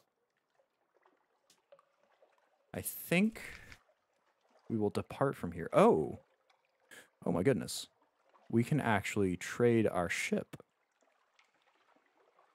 The clattery heart. It thrums, it wanders, it has a delightful stink. This ship is available players, probably 2 players who back the Sunless Sea at Navigator tier or higher. It will become available as DLC at a later date. 1 deeds to the clattery heart, 1,000 echoes. Okay, so that's a pre-purchase order. We do have the clattery heir. Could we trade her? I mean, not trade, but, you know, use her influence, perhaps? Has a lot more hull and hold capacity. It weighs 4 times as much, and it can hold many more people, but it has a lot of bonuses. Sadly, we did not back the Sunless Sea at launch. We are relatively recent joiners to the whole endeavor, so we'll not be able to take advantage of that. I think we'll head out. And this time we'll head north out to sea. Battle. What do we... Oh, no, that's just an option. Okay. We're good. Discovered Velton's Vortex. 50 fragments. And Rainer's Vortex. Oh, okay. So those two are next to each other. Let's make sure not to get pulled into either one here. Especially since it seems our engine would have a hard time, considering how difficult it is just getting past them. Okay, we're good. I'm going to just kind of skirt the edge of where we've explored so far. Explored so far. Mostly because we don't have a whole lot of fuel. The water is sluggish with hyphal threads. Violet vegetable bulks break the surface. Myceligaia. On the surface, the sun still warms the earth, or so one assumes. Ooh, could we head under this? Discover the utter shroom. We'll see. Yes, we can. So what is this? This is a fungal colony, it looks like. I can't quite see my ship, but it looks like the dock is here. The queenly core of the spore-haunted sea. Climb the fungal fiber ladders to its summit. Shaggy, suspicious villagers scratch a living here, amidst endless clouds of spores and scurrying mobs of plant-animal hybrids. None of them ever leave. Monsters, one explains darkly. Z full of monsters. They're not wrong. So we could gather the intelligence. Yeah, that'll be it. What happens here on top of a mushroom the size of Marlborough?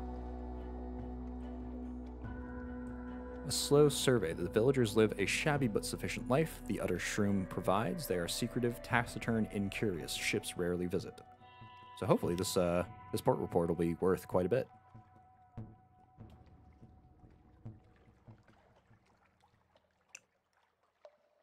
So we could search the shroom top, fibrous huts, spore fogs, that endless damp purple smell. Is there anything else? There is visit the village, which we'll use our something awaits up. Hospitable, not exactly, but they usually don't chase you off with sticks, and they usually let you sit beside their mildew-smelling fire. We trade honey, but we don't have prisoners' honey, so we can't do that. Honey, as Shroomer explains, everyone wants honey. Life on the utter shroom is unvarying and occasionally deadly poisonous, the shroomers are desperate for the diversion that prisoners' honey can bring, but vague about what they can pay in return. Supplies, though, at least. Experiment with your strange catch. We do not have one.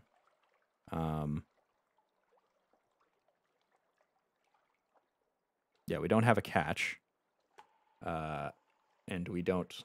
We have apparently enough time, the healers, which presumably is enough time ashore, or maybe just time alive.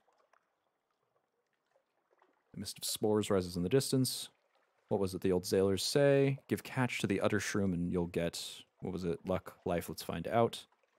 Encourage your Blumigan Gallivanter to explore. It might find a kinship with this place. It's certainly very mushroomy.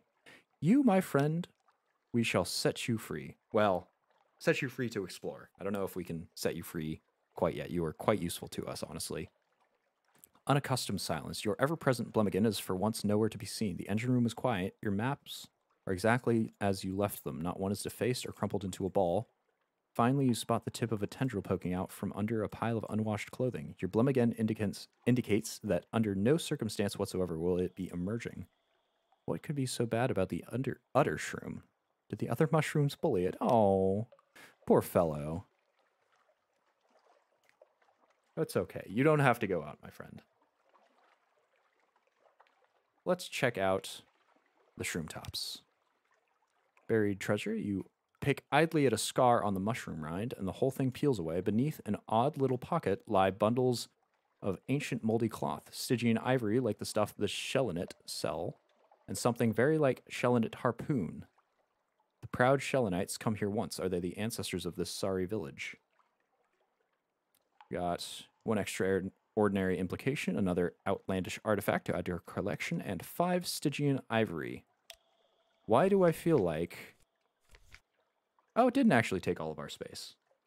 Okay, I was under the assumption that we only got 5 because we didn't have the space for it, because of this bloody Sphinx stone. But evidently this was not the case.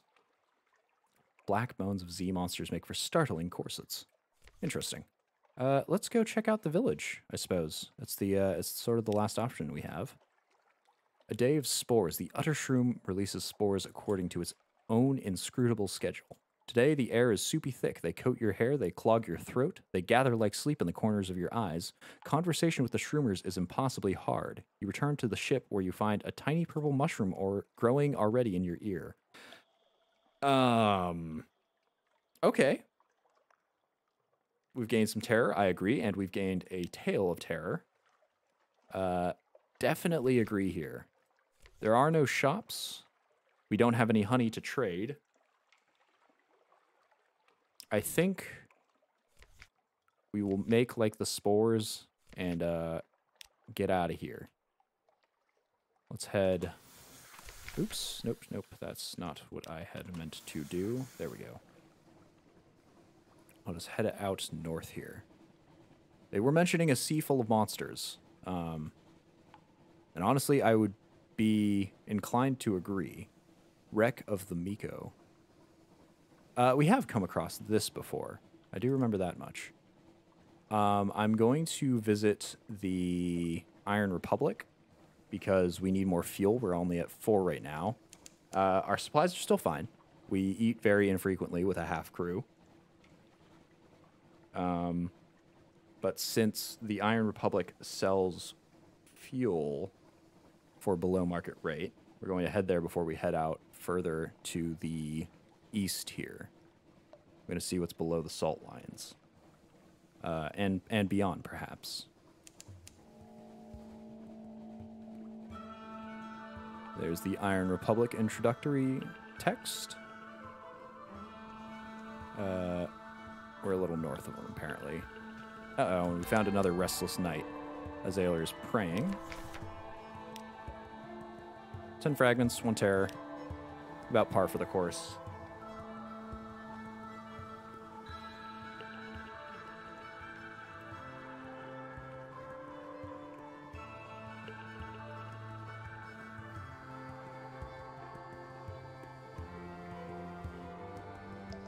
Oops, and we've had a little too far. There we go. I'm currently looking up our trade tables to see. We can't sell the new items we just picked up. Let's see, what were they called? The Stygian ivory. We can't sell those yet here.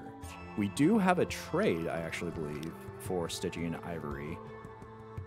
Yes, 7 Stygian ivory and 12 devil bone dice for a better forward weapon. Plus a secret. Ammunition will be difficult. It'll cost you so much, but the weapon... Oh, the weapon. I don't know if I trust this anyway.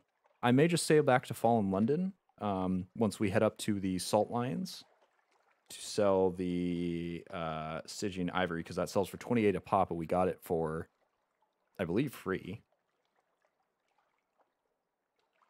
Hello, says fellow 33 deed. Hello to you. But yes, I think we're just going to fill up on fuel.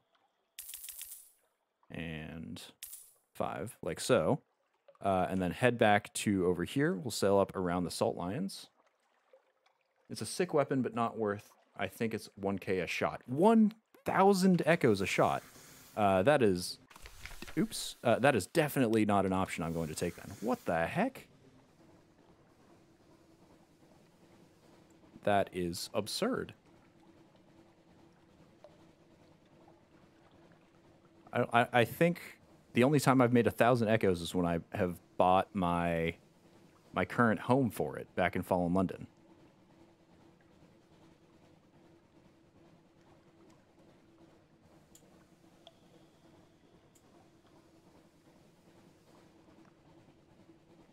So let's just sail back out to... Why are you considered unexplored? I have my lamp on. Everything around you should be explored. There we go. Now it's explored again. The Uttershroom, we're coming up upon them again. We need to head a little north.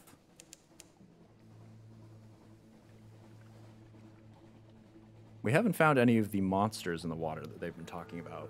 Unless, of course, we're just talking about the crabs and jelly shrooms and what such.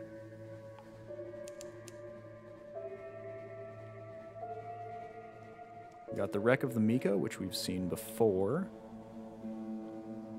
Though I'm almost certain we saw that in a different location. I thought we saw the wreck somewhere up there. Perhaps not.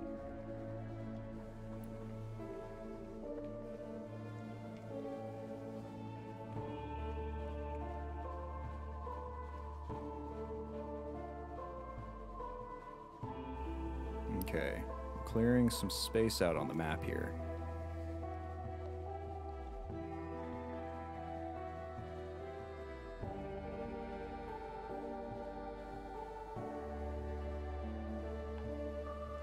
This is your first time playing? Yes, this is my first playthrough. This is the first captain I've ever had.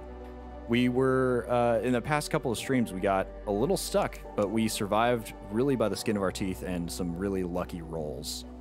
Baked breeze rises, the improbable scent of stone out of some distant deserts. Okay, this is just the Salt Lions sort of announcement. But no, yeah, this is the first time I'm playing. I haven't... everything that I've seen so far is all I've seen of the game, and it's definitely drawn me in.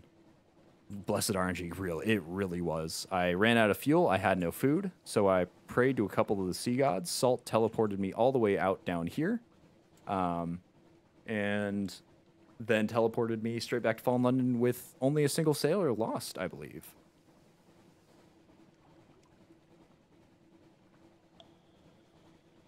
Okay, so we've made it back to the Salt Lines. Looked like there wasn't anything hyper interesting out here.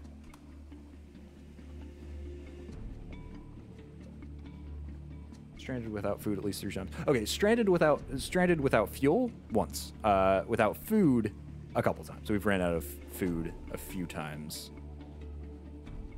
But it ended up okay. We had a few volunteer... we had a few volunteer crewmates, is the story I'm going with. That volunteered themselves as fuel for the others.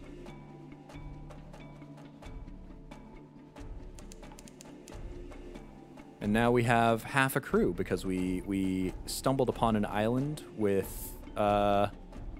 a greater amount than normal of... Let's see. Are you going to see us? You got a little more health than I'd like to deal with at the moment. There we go. But yeah, everything turned out fine. And so now we're sort of trolling back and forth, looking for a way to get our veils up so that we can unload our Sphinx Stone, which we need 75 veils to bring up to the top of a building. Have you got the DLC Submariner? No, I do not. I was planning on playing through this with just the base stuff in the game, and then picking up Submariner if it caught my interest. It has definitely caught my interest. I don't know how much complexity Submariner adds, though, so I'm not sure how willing I am to gravitate towards it. Have you seen us yet? Well, you will soon. There we go, and just back up. Full retreat. There we go. Dang, we still took damage. Makes the game 125% better. Yeah, I think that is definitely a better option. We dispose of the corpses, which would decrease our terror. We're not super low on supplies. We go through supplies so much less quickly. It's so much slower now that we've only got 5 crewmates instead of the 8 or 9 that we were running around with before. You know, I never thought I'd thank cannibals, but boy, did they help us out in terms of fuel usage. Yeah, let's reduce some terror. Only 2. That's okay. But I think I will pick up Submariner. I'm assuming that is what the deeps that we've been stumbling upon. Yeah, the abysses. Cant's Abyss, Bad Stevener's Abyss. Killing stuff reduces terror also. Oh, really? I didn't know that. So that'll actually... Maybe we should get into more fights. We've kind of been suffering in the fights. We don't take too well to combat. We've more been the sneak by or run away sort of fellow. And this is a new location. Discovered Born Vadis Pillar. Stalagmites loom... Oops, I have knocked into a... Oh, don't look, don't notice. Let me off the rock. Oh, goodness. Staggered firing solutions have been set back. Okay, he does notice us here. He's using torpedoes, but we do have a torpedo net. Born Vadis Pillar. Well, he definitely knows we're here. We're gonna have to bust out of here. Your boat and a fighter better to hit and run or hit him from behind. Yes, I agree. Discovered Gator's Mourn. Okay, so is there... Oh, there's a dock there. Excellent. We can dock out of sight.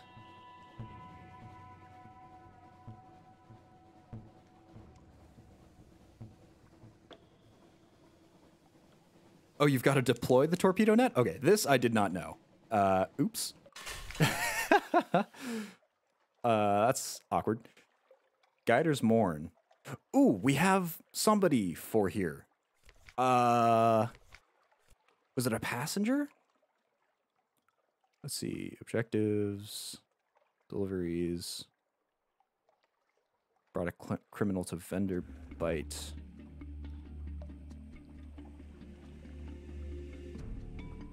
I am absolutely sure that Guider's Mourn was a location for which we had somebody. Blast, where is that? Check hold. Okay, yeah, maybe it was something here. Port reports.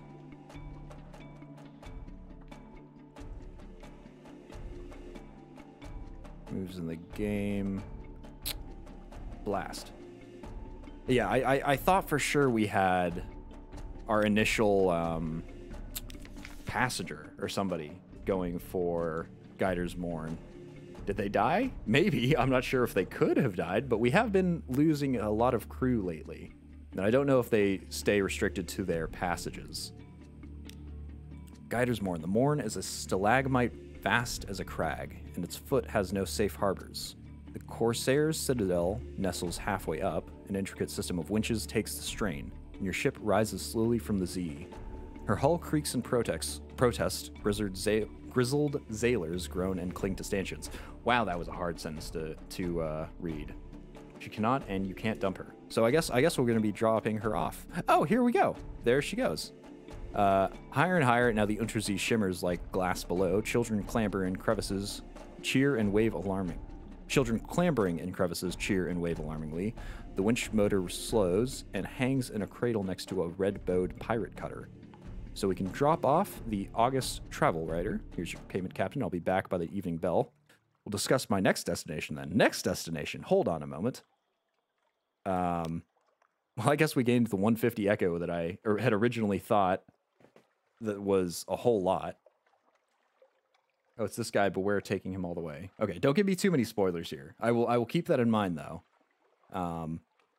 It's been a long time since I picked him up. It's been at least a good 9 hours or so since I picked him up, over a couple of weeks.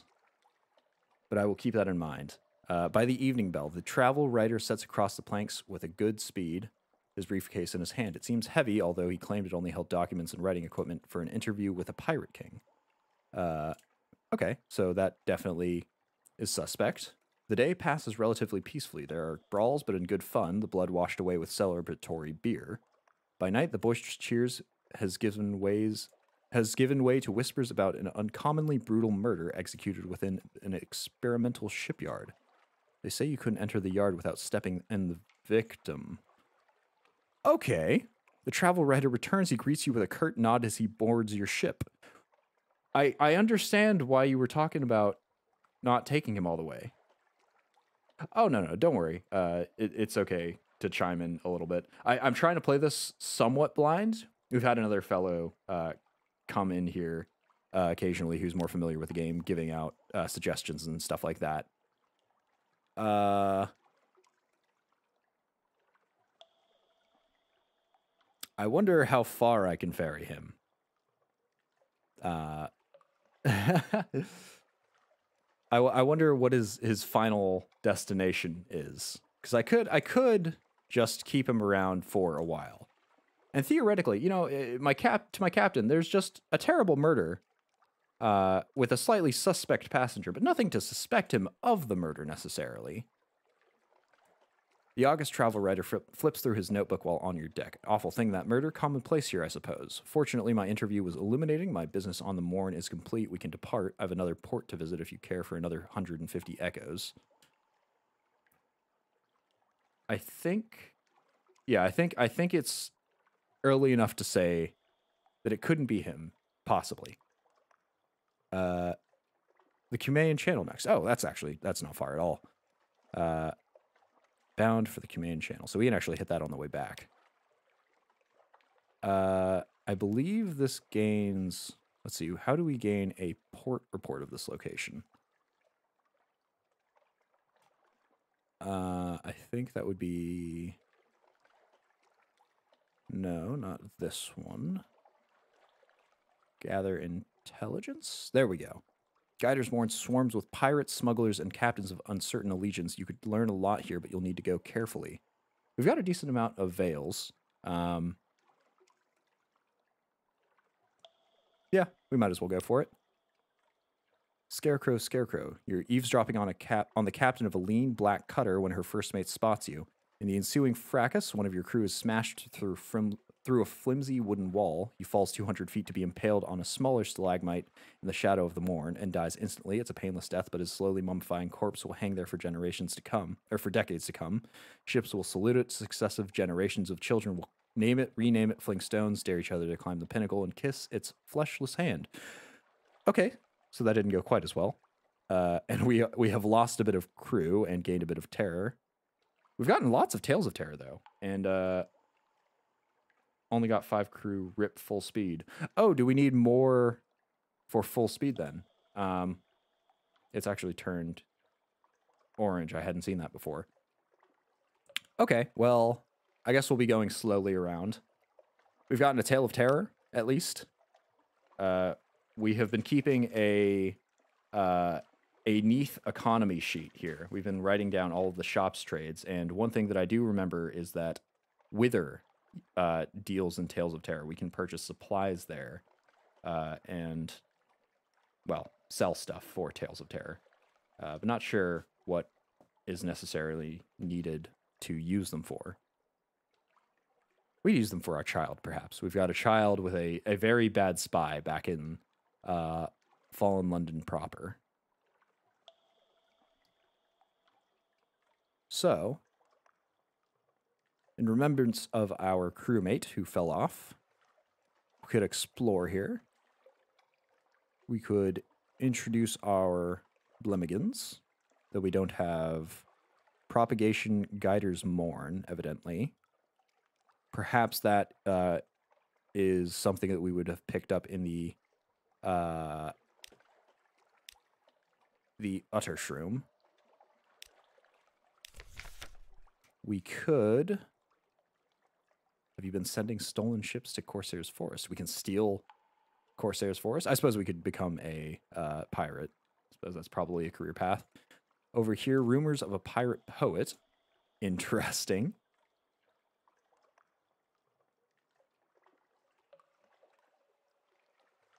It's impossible?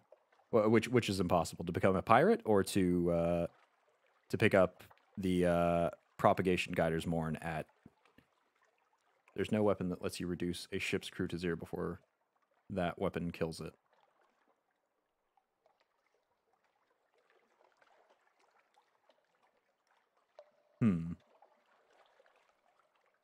I see. Oh, okay. I'll assume this is talking about the weapon over at the Iron Republic. There's a trade for a drowning pearl. No. Talking about the ill-gotten gains. Oh, I see. Gotta kill a ship's crew to steal the ship. I see. Oh, well, that's a shame. An interesting option. Perhaps some other way to get it. But either way, it's not something that we have.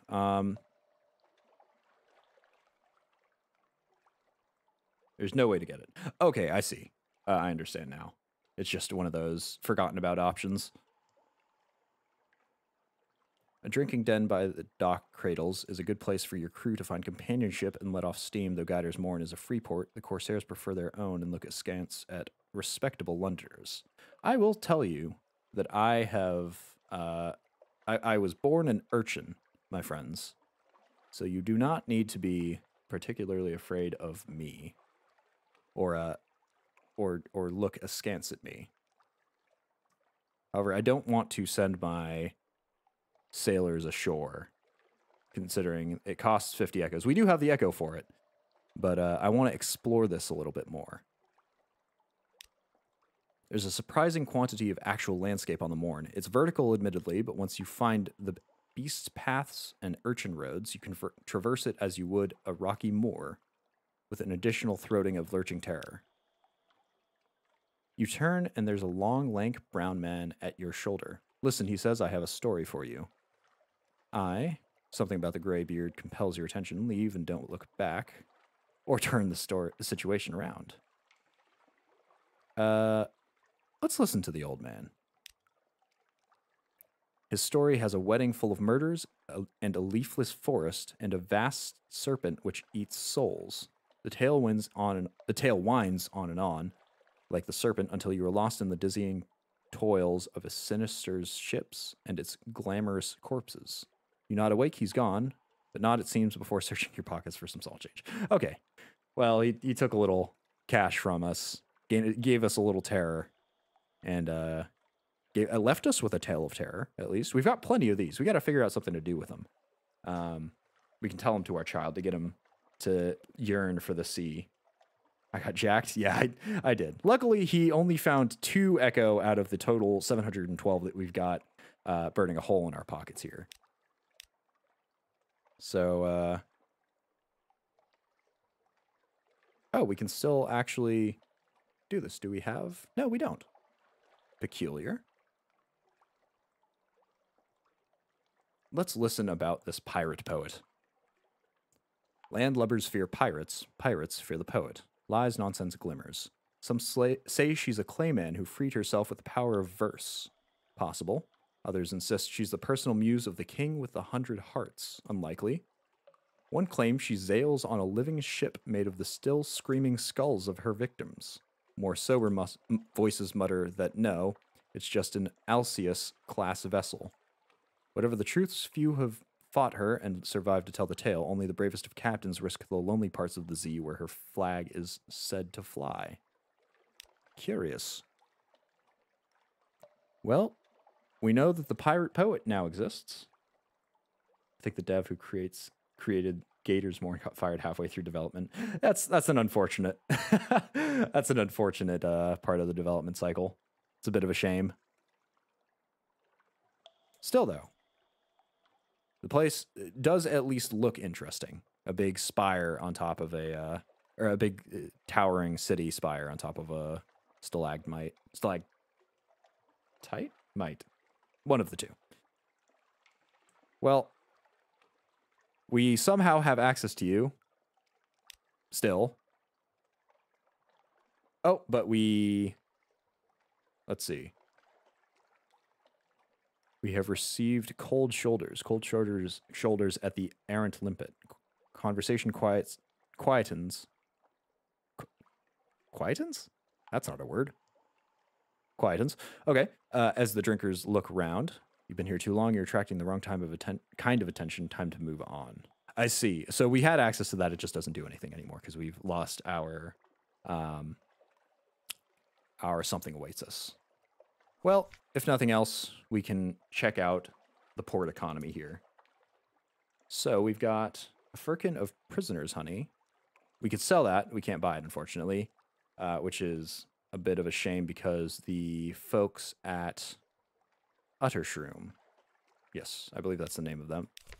Oops. The Uttershroom, yes. We're interested in picking up some of that. But it doesn't look like that's an option for us. The Errant. No, Corsair's Forest, that's the one.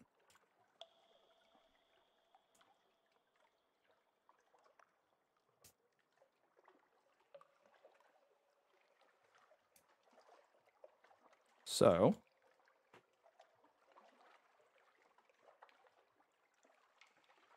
Corsair's Forest.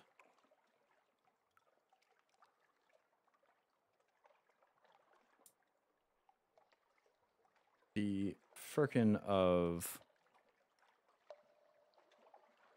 Prisoner's Honey sells for 26.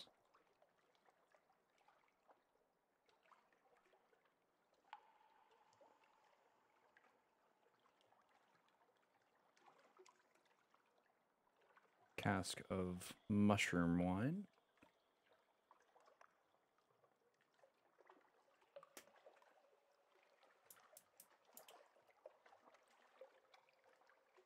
Sells for 23 echoes. Maybe grab some extra fuel as you're going half speed. Oh, does it consume the same amount of fuel going full speed and half speed? That is actually unfortunate. Oh my goodness, that's terrible. Fuel costs 30 echoes here. How far are we from... Okay, so we're right across from Fallen London. We've got the cash to spare, but that would be a terrible waste of cash. No, but your lights do. Ah, I see. We could just try to sneak back. We'd pick up some extra terror, but we'd get back to 50 as soon as we hit London anyway. So maybe that's a better option. Especially considering fuel here is 30 echoes. Absurd cost there. But it does sell for 10 at least. Supplies for 40. Bad things may happen above 50 terror. Oh, I see. Okay, so that'll probably be the... Well, I'd say that it would be the cannibalism, but we've got plenty of supplies for our 4-man crew. I guess that's the nightmares, then? Sell for 20 echoes. Solace fruit. Bought for 250 echoes. Nah, terror has many different outcomes. I see. Okay. Okay, I might pick up an extra bit of fuel then. Maybe just one, because I don't want to spend quite too much on it. A friendly face. Oh, interesting.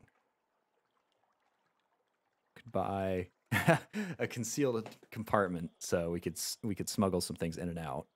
That'd be interesting. That would be something if we wanted to deliver some human souls to our lovely tea-drinking devilish friend on Mount Palmerston. Unstamped crate of brilliant souls.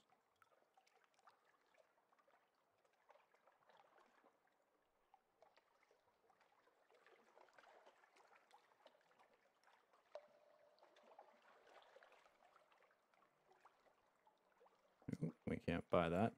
I dare you to reach 100 terror. I try not to. I haven't hit it quite yet. Even though I really should have, considering we ran out of both fuel and supplies whilst at sea, inches away from a port, then got whisked by a sea god, by Salt, I believe, to a location distantly from Fallen London, all the way on the other side of the map. That's how we got... that is how we got to this location down here. I believe it's King Eater's Isle. And then through weirdness also returned straight to London. I feel like I should have had 100 terror there, but somehow I still did not. Clutch surviving that? Yeah, that's exactly what Rage Quit over there was saying. He said I got the luckiest rolls I will ever have. But I'm happy. It means I got to keep this captain around, and I've grown rather attached to Reginald, the former street urchin. Okay, we got another unstamped crate.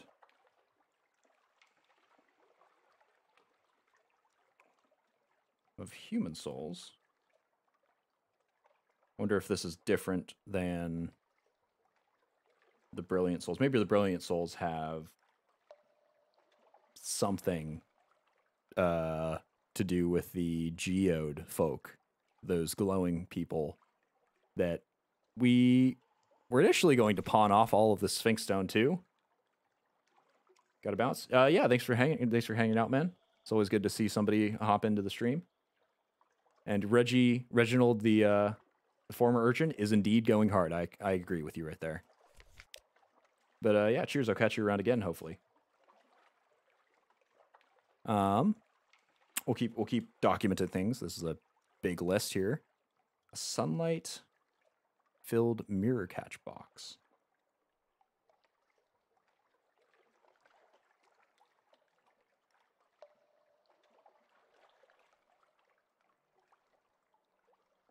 That sells for 300.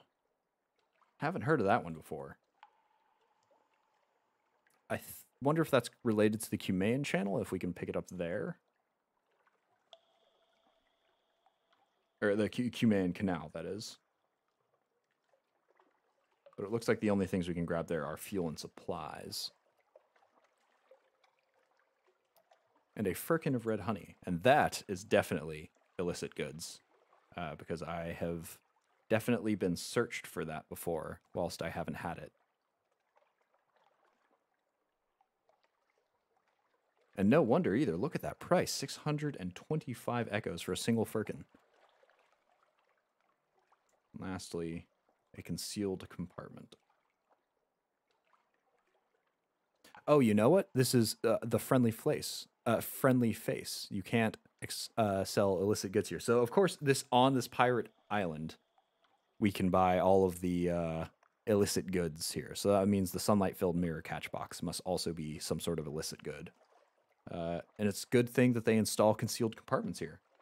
Even if they do install at a rather high price of 750 echoes. And sell for 250 echoes.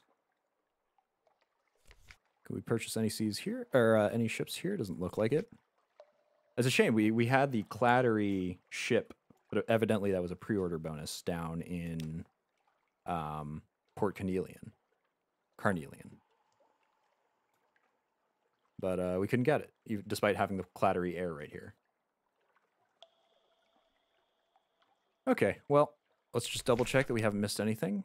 Nope, there's just the pirate poet and the errant limpet here. We will pick up some extra fuel as per the suggestions here.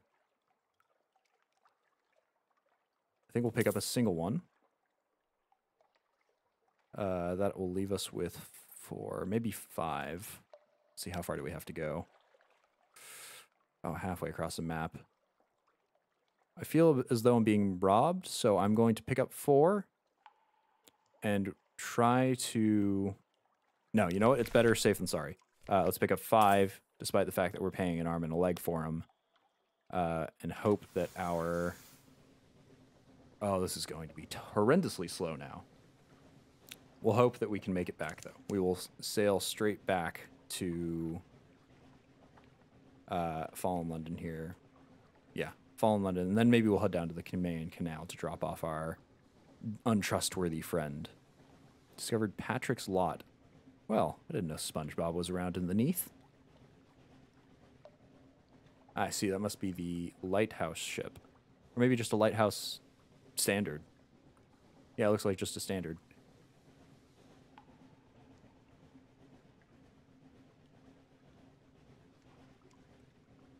Okay, so we are going to have to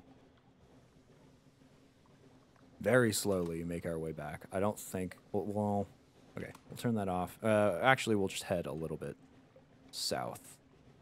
Because we are sailing in unexplored ocean. Uh-oh. This fellow seems intent on... Has he found us? Certainly not. Oh, he's found us all right. He has enough so that I can take him. Maybe. That's a lot of damage there. He's backing up. There we go. Fire only when you are sure, my friend, because elsewise we shall take care of ye. That's right. Flee. Well, actually, you probably can, considering our engine situation here. There we go. We're all clear. That'll teach you to mess with us. Let's loot and scuttle her. She's a vile old vessel, and these Z's aren't safe. Take what you can. Some fuel. Cool. That's actually a decent haul for us, because we've got a significant lack of speed due to our lack of zailors now. So let's send a Z-bat out, see if we can find anything here. No islands. Okay. Could be worse. I wasn't concerned about the food situation before, the supplies, but considering the speed that we're going at, maybe I should be.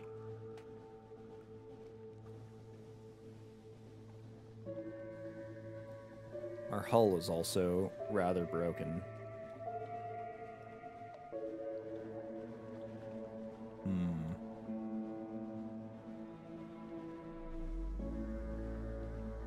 We have successfully found a few new destinations, though. So we've got plenty of port reports for the Admiralty. Burning blue, a hiss of horror from the lookout. The glim lamp at the front of the ship is sputtering and arcing, fizzing with a blue light. As you watch, the blue fades, but it's not a good omen. We could use a Z story.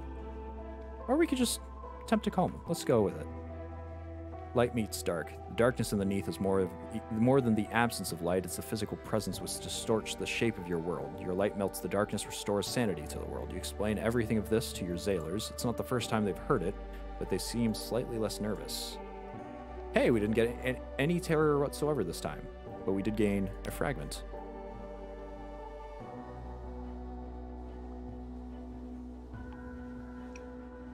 So this must be the negative effects over 50 that you guys were talking about. Doesn't seem like we're gaining too much of it, though. On the surface, the sun still warms the earth, or so one assumes. I wonder what that one is regarding. Maybe that's the something awaits you message. One of the messages that you have. We'll see.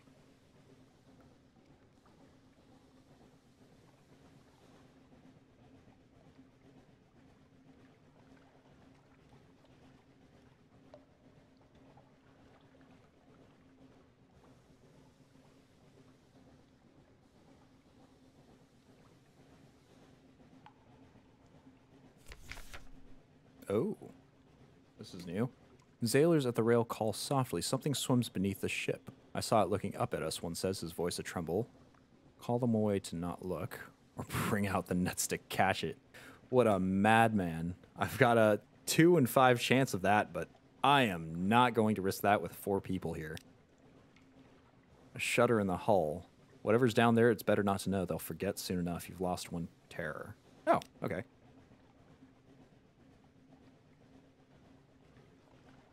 Yeah, with this number of zailors, with this amount of fuel and this amount of supplies, I am certainly not going to tear into whatever deep Z creature rather is watching us here.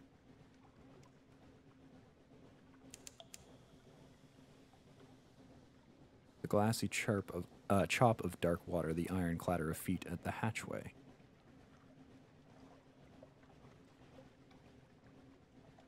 So we're about halfway back, I'd say. We're making some progress.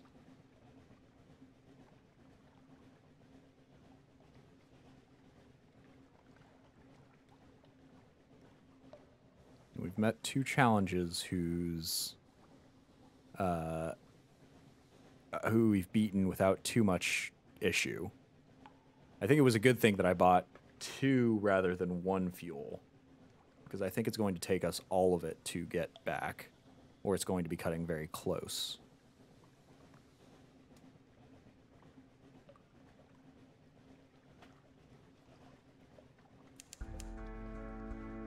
Yes, we've reached home waters.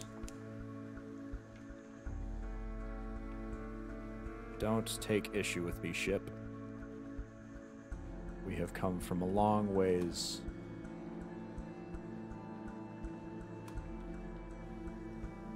Okay, there we go. We'll cut it close to the rocks here.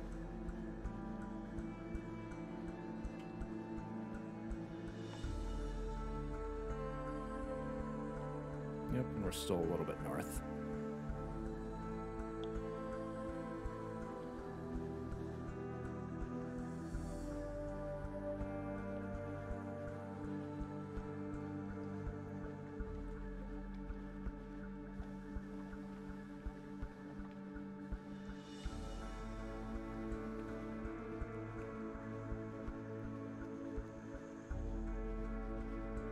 Okay, we will trundle back to shore.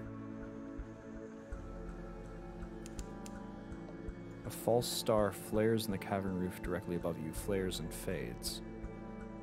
Yeah, I wonder what the stars on the top of the cavern are.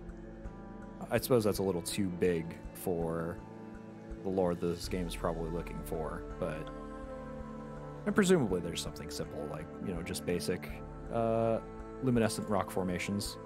Something in that sort of vein. Okay, we've made it back. We don't have anything suspect, luckily, despite having returned from the pirate area. And we're actually not even suspicious right now, so I wonder why they searched us.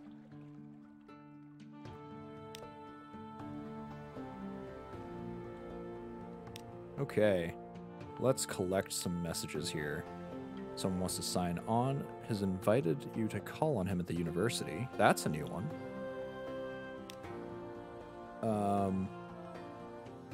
Let's see, the Venturer's Desires. I don't believe we've filled any of them yet. Looks like he was looking for the outlandish artifacts, of which we have 2 of 7.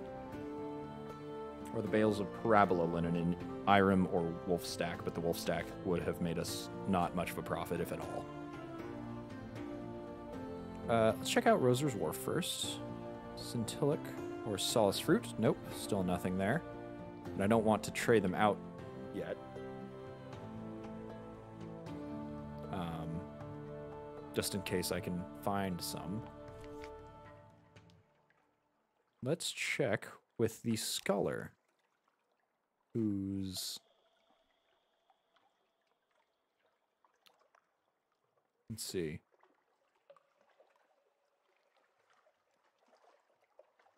Oh, a little present from the Scholar. You've been so very helpful. I wanted to give you something for your next voyage. I bottled it myself. Oh, we've gained some supplies. That's convenient. It smells pickled chemical. Zalty. Once it might have been eel flesh, but the Scholar assures you it has been vital, or it has vital and nutritional virtues. Save it for an emergency, perhaps. Business with the alarming Scholar is concluded for now. Good. He or she is really creepy. I don't want to trade you anything, except perhaps the extraordinary implication. That we're not exactly short on money. I would like a way to get rid of all of these tales of terror in a productive sort of sense. But I haven't really found anything like that yet. Let's check out London and visit the Admiralty's office. Just to trade in all the reports. You have something to tell us about the pirate fleets of the forest? Yes, we do. Cimmerian Canal, pretty standard. You've spent time in Mycelia Gaia. Dear me, I am most terribly sorry. Well, yeah, it's not the greatest place. It seems like we only gave favors for new locations, or for port reports from new locations, which is probably why we weren't getting a whole bunch while we were going through kind of rote deliveries near London itself. Yep, it's still blank from the Iron Republic, but we've at least been gaining some of that sort of stuff. Port Carnelian. You know, I sometimes wonder whether that place was a good idea. I didn't say that. The Grand Geode. Yes, of course, we're generally quite well informed on the topic, but since you're here, perhaps you may as well let us know what your own impressions were. My impressions are that they are definitely under the effects of something. The Admiralty's office official takes notes scrupulously, but with an expression of mild terror, like a novice vivisector wincing with a scalpel. The rest of the office studiously busy themselves with other tasks. Seems like they have the same sort of feeling. Yes, let's check with an appointment. Apparently, I'm to show you in any way. Yes, you are, since we have some important items. Moves in the Great Game. We could trade them to him. I wonder if it would be a good idea to do that. I thought that it would be submit vital intelligence. I thought that our extraordinary implications would be of use to him, but it seems as though that is not the case. Perhaps we can turn 2 of those extraordinary implications into vital intelligence to trade for him. And you know what? I think I'll sit on the moves in the Great Games here. I think I will do that. Sure, we'll hear about what he needs. Interested in strategic information, blah, blah, blah. Okay. And apparently he wants some red honey. He wants vials of red honey, which is, I will say, contraband, Admiral. You're treading the line there. We still have not picked up any veils to gain the 15 that we need to reach Slivy. And we could not deposit them at the geode, the glittering geode down... what was it called? The Grand Geode, that's the one. Still couldn't drop it off there because we re-accepted the quest to drop it here. Ah, a shame. But let's see who our recruits are. Irrepressible Cannoneer or the Zailor. I think we'll pick up the Zailor. We don't need our iron increased so much as we need our veils increased. And this one will be cheap. Can we spend some time with family? We have a lot of terror.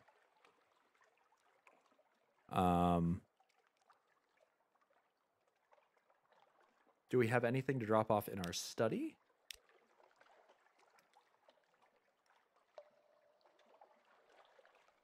Locked when the gods of the Z Stone, Storm, and Salt is something.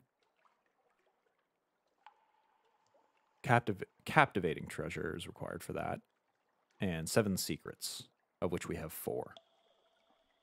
Create an anatomical cabinet. So, yeah, this is... I knew I saw that trade somewhere, and I knew that was from our study here.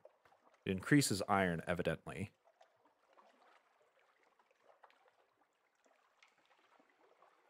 The aquarium, the almanac, which increases pages.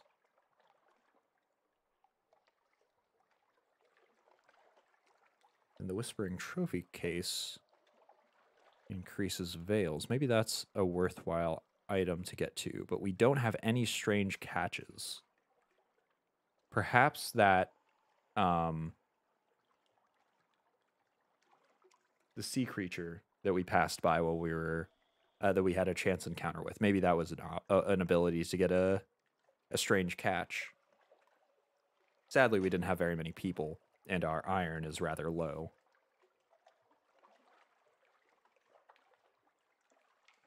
So it looks like we don't have anything to do quite yet. I think we shall spend some time with our family and entertain our child with some... we could give him a souvenir.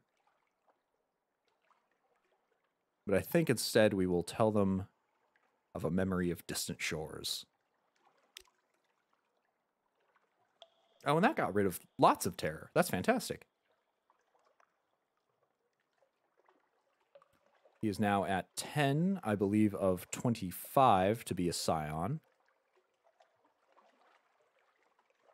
And we're back down to 28 terror, so we're just mildly nervous.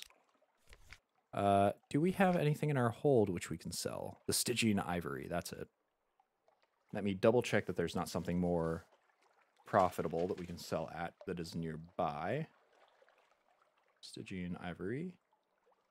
Oops. Stygian ivory sells for 28 echoes here, apparently.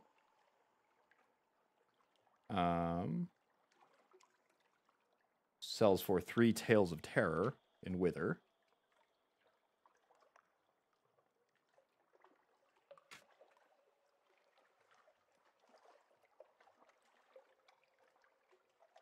And it doesn't look like it sells anywhere else.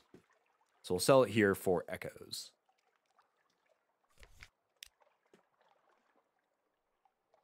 $28 ivory. This is what I quoted before. Yes, it is.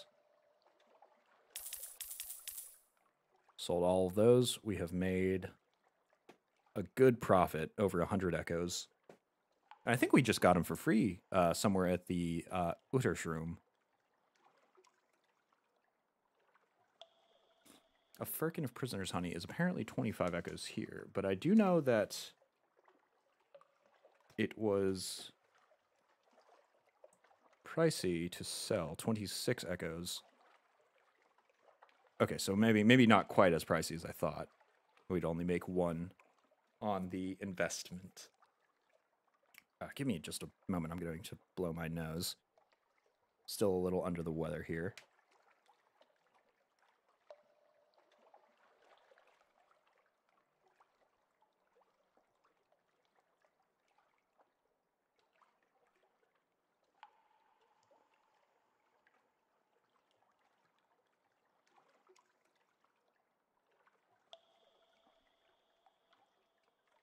There we go. The crate of human souls is quite a bit here. Though I suppose the crates of human souls over at Corsair's Forest was only for sale rather than also for purchase. Let's see. Is it Iron Republic where human souls can be bought? I feel like there's one more location where we could have gotten them. Perhaps not. I kind of want to bring one of them to the Deviless up in Mount Palmerston. I think she's been very nice to us, very kind to us, and she has offered to purchase our soul and keep it quite safe, which I'm not necessarily comfortable with. But, too, I find it, I feel I should return the favor for. Before that, we've got a fair bit of fuel. We've got a decent amount of supplies for 5 people. Perhaps I will pick up another person, though. And we've got lots of echoes.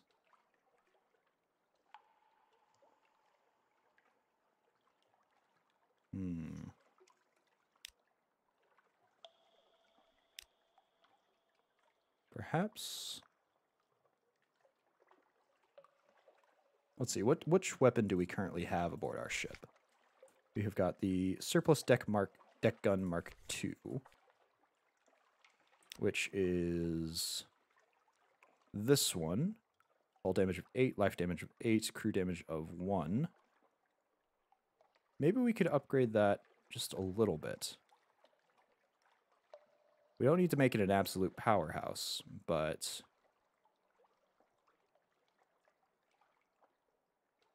Oh, costs torpedo components. Okay. I do want something that is free. Just to give us a little bit more damage. A little more, we can hit a little bit harder. And I think the only ones we can have are deck weapons. Yes, that's the one. Forward, here's a deck weapon. We've either got the Reproach for our weapon. We've got this Denunciation. It looks like we only have those options from the surplus. Or we could get a better engine, I suppose. It doesn't say how much extra fuel it'll use. Because I did, one of the tooltips indicated that the bigger engines you get, the more fuel that it consumes. And that is something that I don't want to get too reliant upon, because we don't have that much cargo space anyway.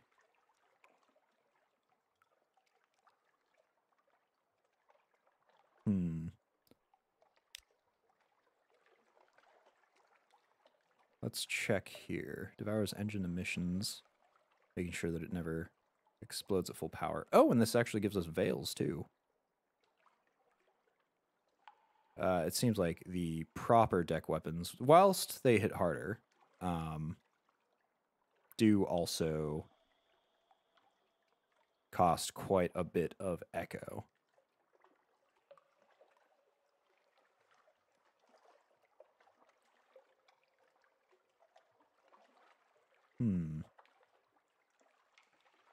Yeah, I think we'll purchase from surplus here.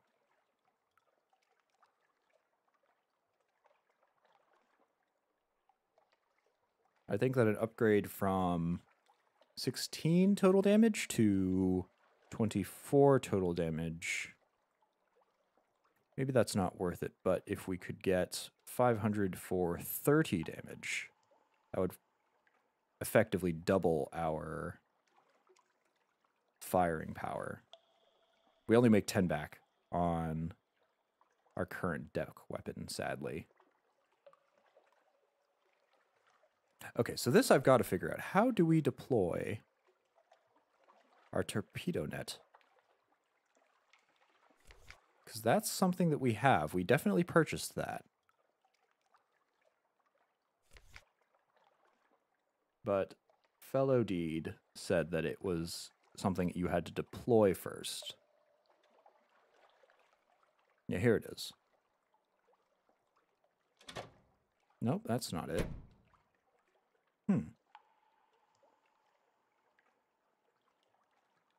I didn't see it in the combat menu.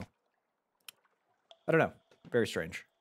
Okay, so I think the last thing that I'll do today, since it is reaching end of stream time, is that I will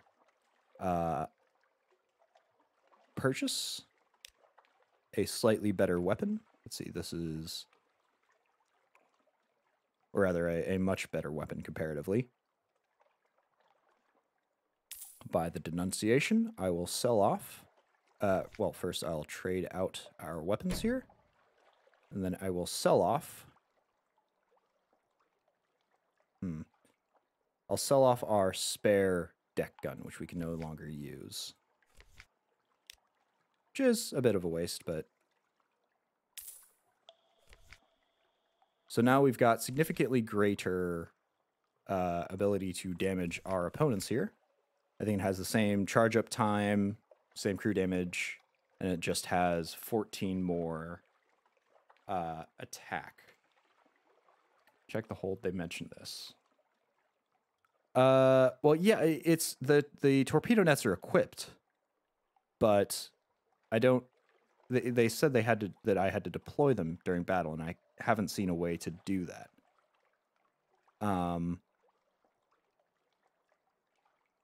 But that's sort of a niche a niche thing that I'll have to do.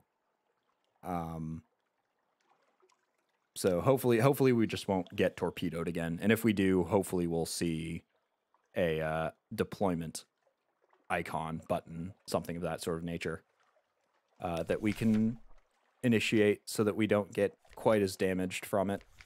But for now, I think we've made some decent progress. We've expanded our map out into the mysterious portion of the Untersee.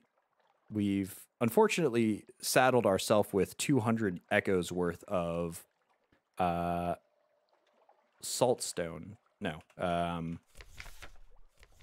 of Sphinx stone, which we have yet to get rid of due to our lack of veils, but that'll be something that we can work towards.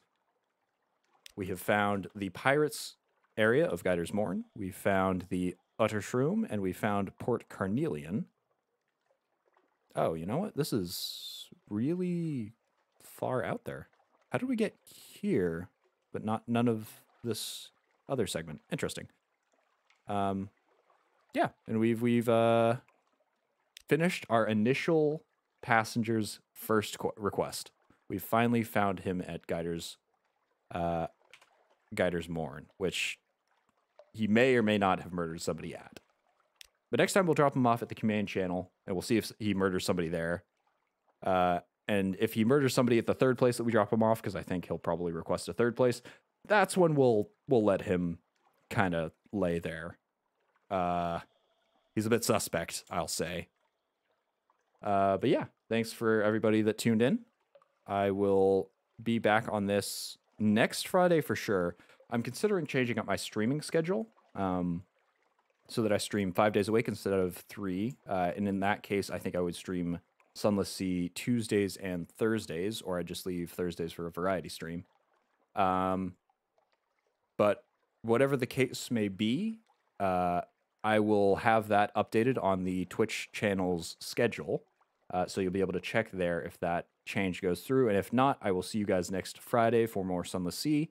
And Monday, if you have any inclination to tune into SevTech Ages for the Minecraft mod that I will be playing then.